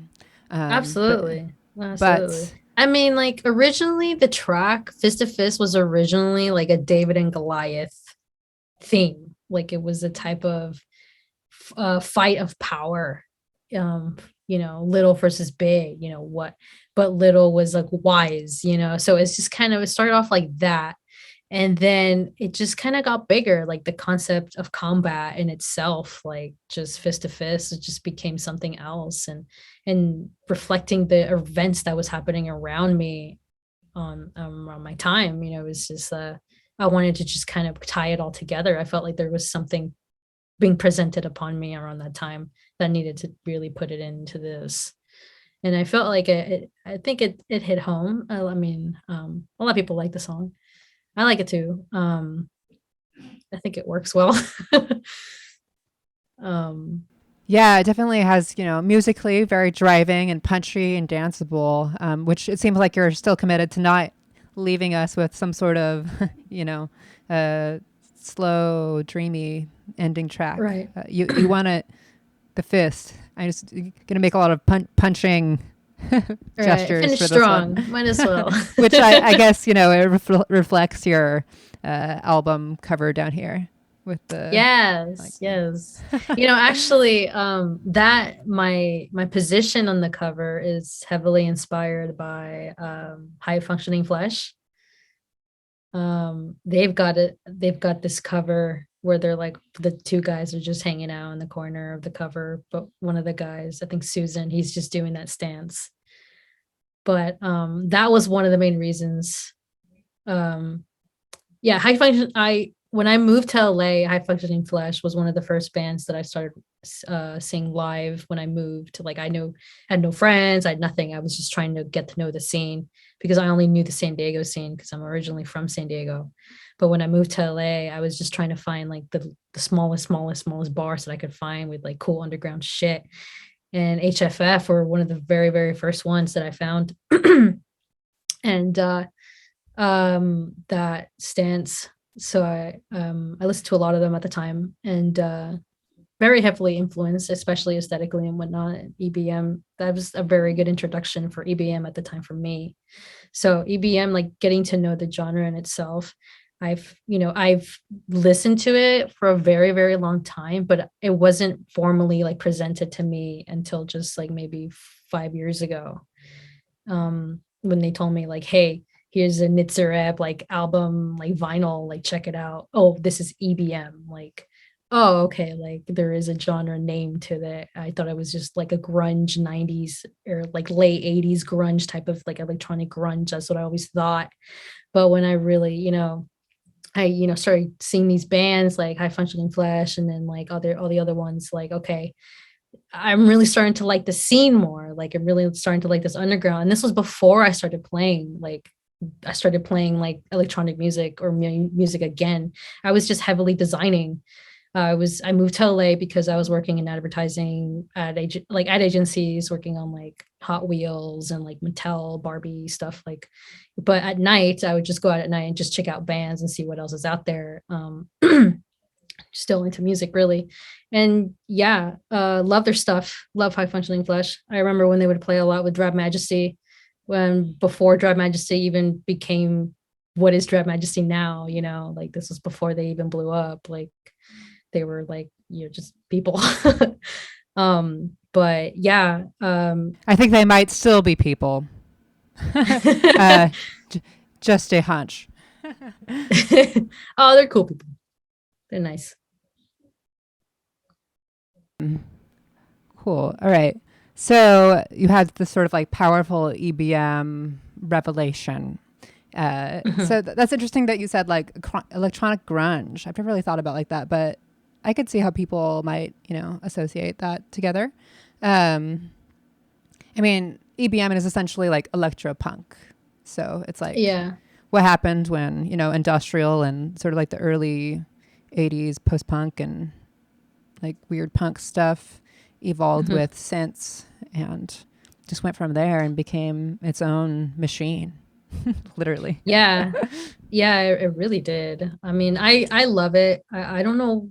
I mean, I think the reason why I just really gravitate towards EBM is that it's got a very heavy percussion foundation, like percussion as in like rhythms play. Like there's a lot of rhythm play and two like sounds of like different types of metal sounds, the extension, the attack, the length of it. There's just so much, and the pitch of it, like, and everything. Like you can do so much with that, and it's a style that really gravitate also like towards the fashion that we wear. We wear a lot of leather and metal too. Like it's just something that I feel like there is a big connection.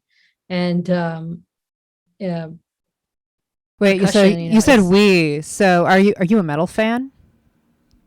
Metal. I wear some. I mean, I'm meaning like leather with metal, metal chain, metal, necklaces, metal, just metal, metallical, tangible things, not just the genre itself. But like, I think that, as a producer, I really like to explore with sound, like take any form of metallic sound and put it in different atmospheres. How does this sound when it's hollow? How does it sound, versus how it's, compressed to something else, put it on water or something like, or different shears of metal, different types, and, record the sound and, mess with it on the DAW, how does it go with the track that you're working on, explore with these elements. There's so much out there that, you can pull from. It could be anything. It could be your pots and pans. It could be fucking anything. That's the cool thing about it, Yeah, I love that experimental element of industrial music always. Like, since the 80s, people have just brought in all sorts of, home objects, like found objects, and just gotten very creative with them. Yeah. I mean, even like as a producer, like I'm still learning a lot even like techniques and stuff that other producers do that are a lot better at. But I'm also learning on what else that I could bring that is not formally known to be used here, like I don't necessarily need to use everything that's, plugins or like, digital things or VSTs that you plug into this, but, take what's out there in the world and put it in here. The world is also like a big ass canvas or paintbrush or whatever. Like you just take it and put it in here, and I think that that's it's a way of thinking when it comes to like, if you've got a creative block and you don't know what to do with it, and the answer is everywhere. You just have to kind of see it in a way like it's a puzzle piece. Doesn't matter if it fits or not, but does it bring you a different feeling? Does it work? So as as an artist, I get really stuck on that when it comes to like making music and stuff like that. But I think that the journey with like making Discipline has been a big learning experience and a big learning and also like motivational and very cool. I've made a lot of good friends. I've made a lot of really good connections, and I've learned a lot from other producers just by, feedback and, impressions and from other people, anything. I always like to hear what other people think of it. I'm really excited to keep, making some more material along the way and share it with you guys and you. Yay. Yeah, I'm excited to hear. So you said you have a release that you're working on now, like a new one, right? Yeah. So I'm working on a new release. It's called TMA. TMA. It's short for Too Much Access. And this topic is about censorship and how there's just too much information of us as individuals within companies that are just taking this information of yours and just selling it to other companies as if like we're just bait. And I feel like that's something that a lot of people may not realize it like that, but and I know this information because I'm in the industry where we make money from that information to make profits for companies to make money. It's like people's behaviorals and interactions are recorded, in movements online and on your phone and, digital. People record your actions so they can see how things are going to be monitored online and how people can be targeted better and stuff like that. Like it really comes to that science to the point where like I don't think it's needed in my opinion. I don't think we should be taken like that as in terms of our own privacy or behavioral privacy of human behavior online, like should be taking it like that. So I do want to take a stance on it. And I think that's too much. And I think that we should be, as individuals, should be making money off of our own information that we provide to these companies or corporations. Like we are our own people. We should be able to sell our own data if we want. We provide this labor that is our living, and we should be able to, I think, in my opinion.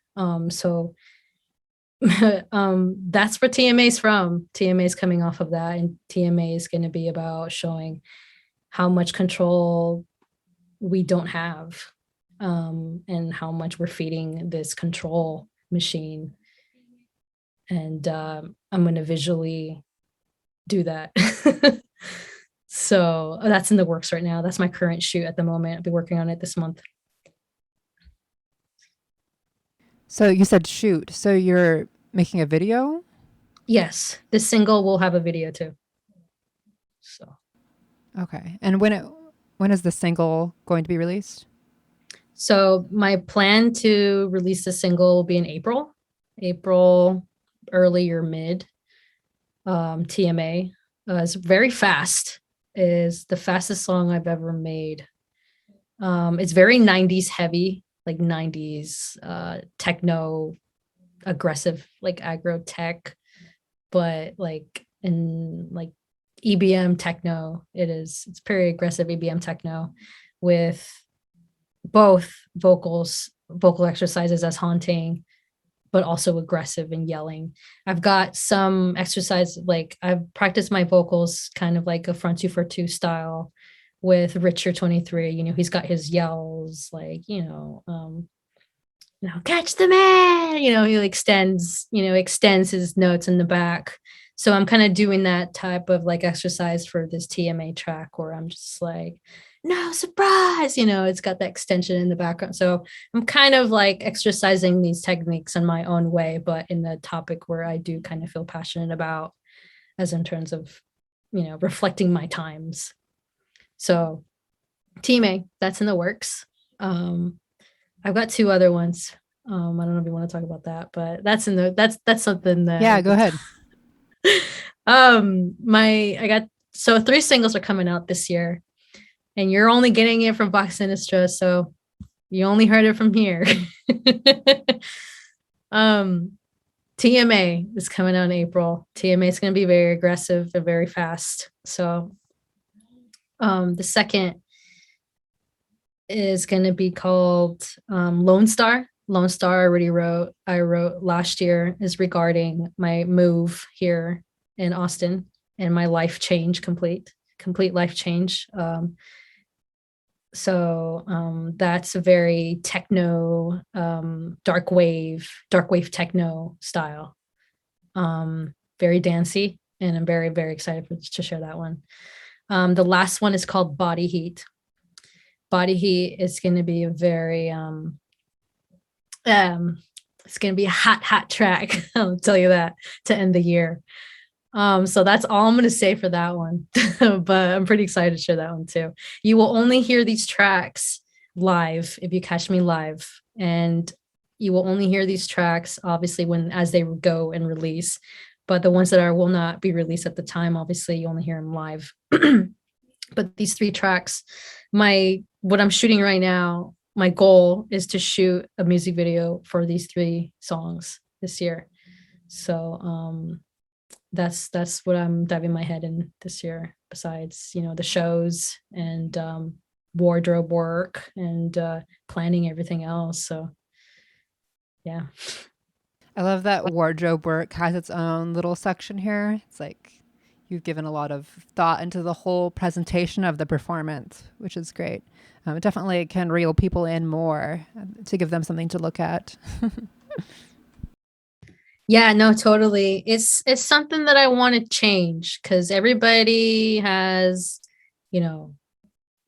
awesome attire, all black, or awesome fancy stuff and equipment, but I want to do something different. Like, I want clothes to change. I want to have people involved.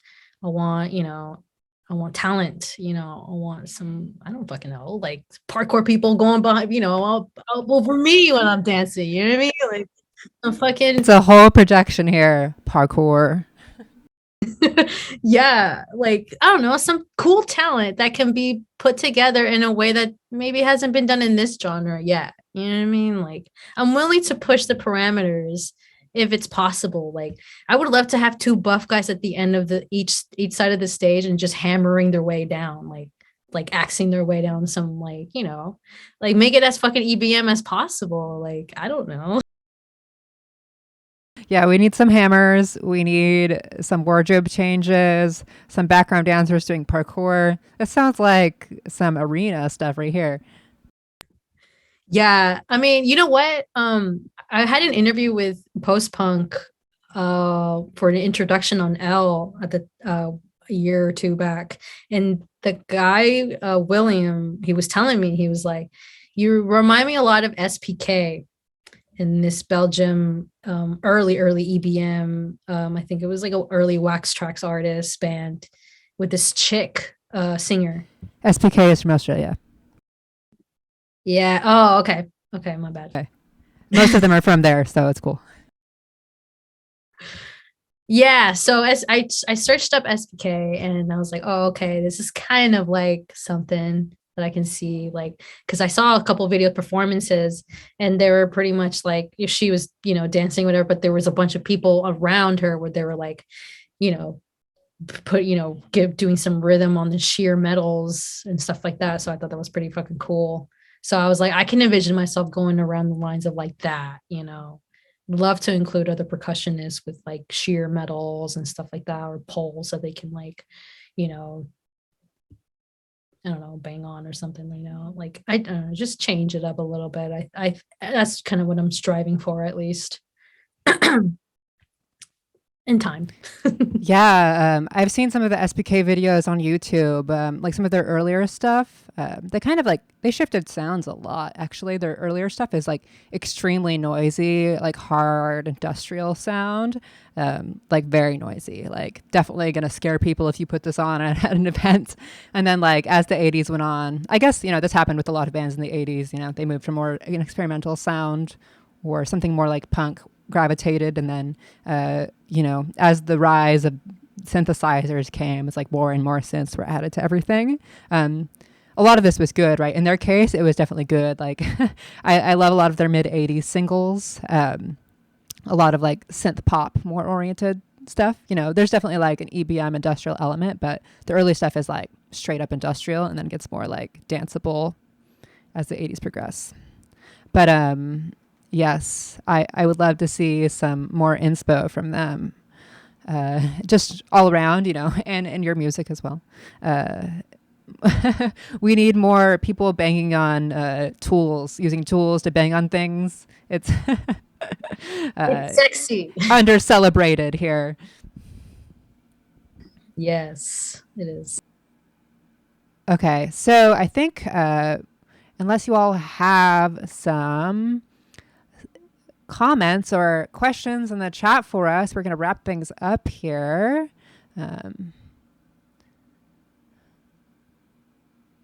Okay, so sorry, trying to mod the chat. Yeah, we need some oil drums in here for sure.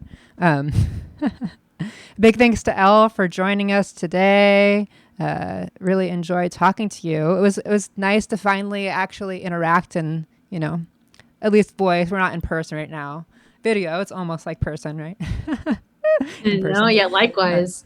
Likewise. Thank you so much for having me. And I know this was like super all like we totally managed to do, to do this. And, thank you so much for having me, and thank you for everybody who's watching. I really appreciate, taking the time to check this out and check out my work, and, check out Strict Tempo and, everything else, and, be safe out there. Wash your hands. Yeah. And important tips. Wear N95s. Yeah. All right, I'm gonna post links to all of the places you can check out Discipline here again in the chat, where you can follow Elle on social media. She's got pages that are not like public band pages on like Facebook. I think it's just your profile there, right? And then your band page is under your name on Instagram too, right? Yes. We talked about this a little bit as the first question, but social media has an issue with a one-letter band name, which, I mean, I guess, Facebook, they're not really, pushing the boundaries of anything at this point.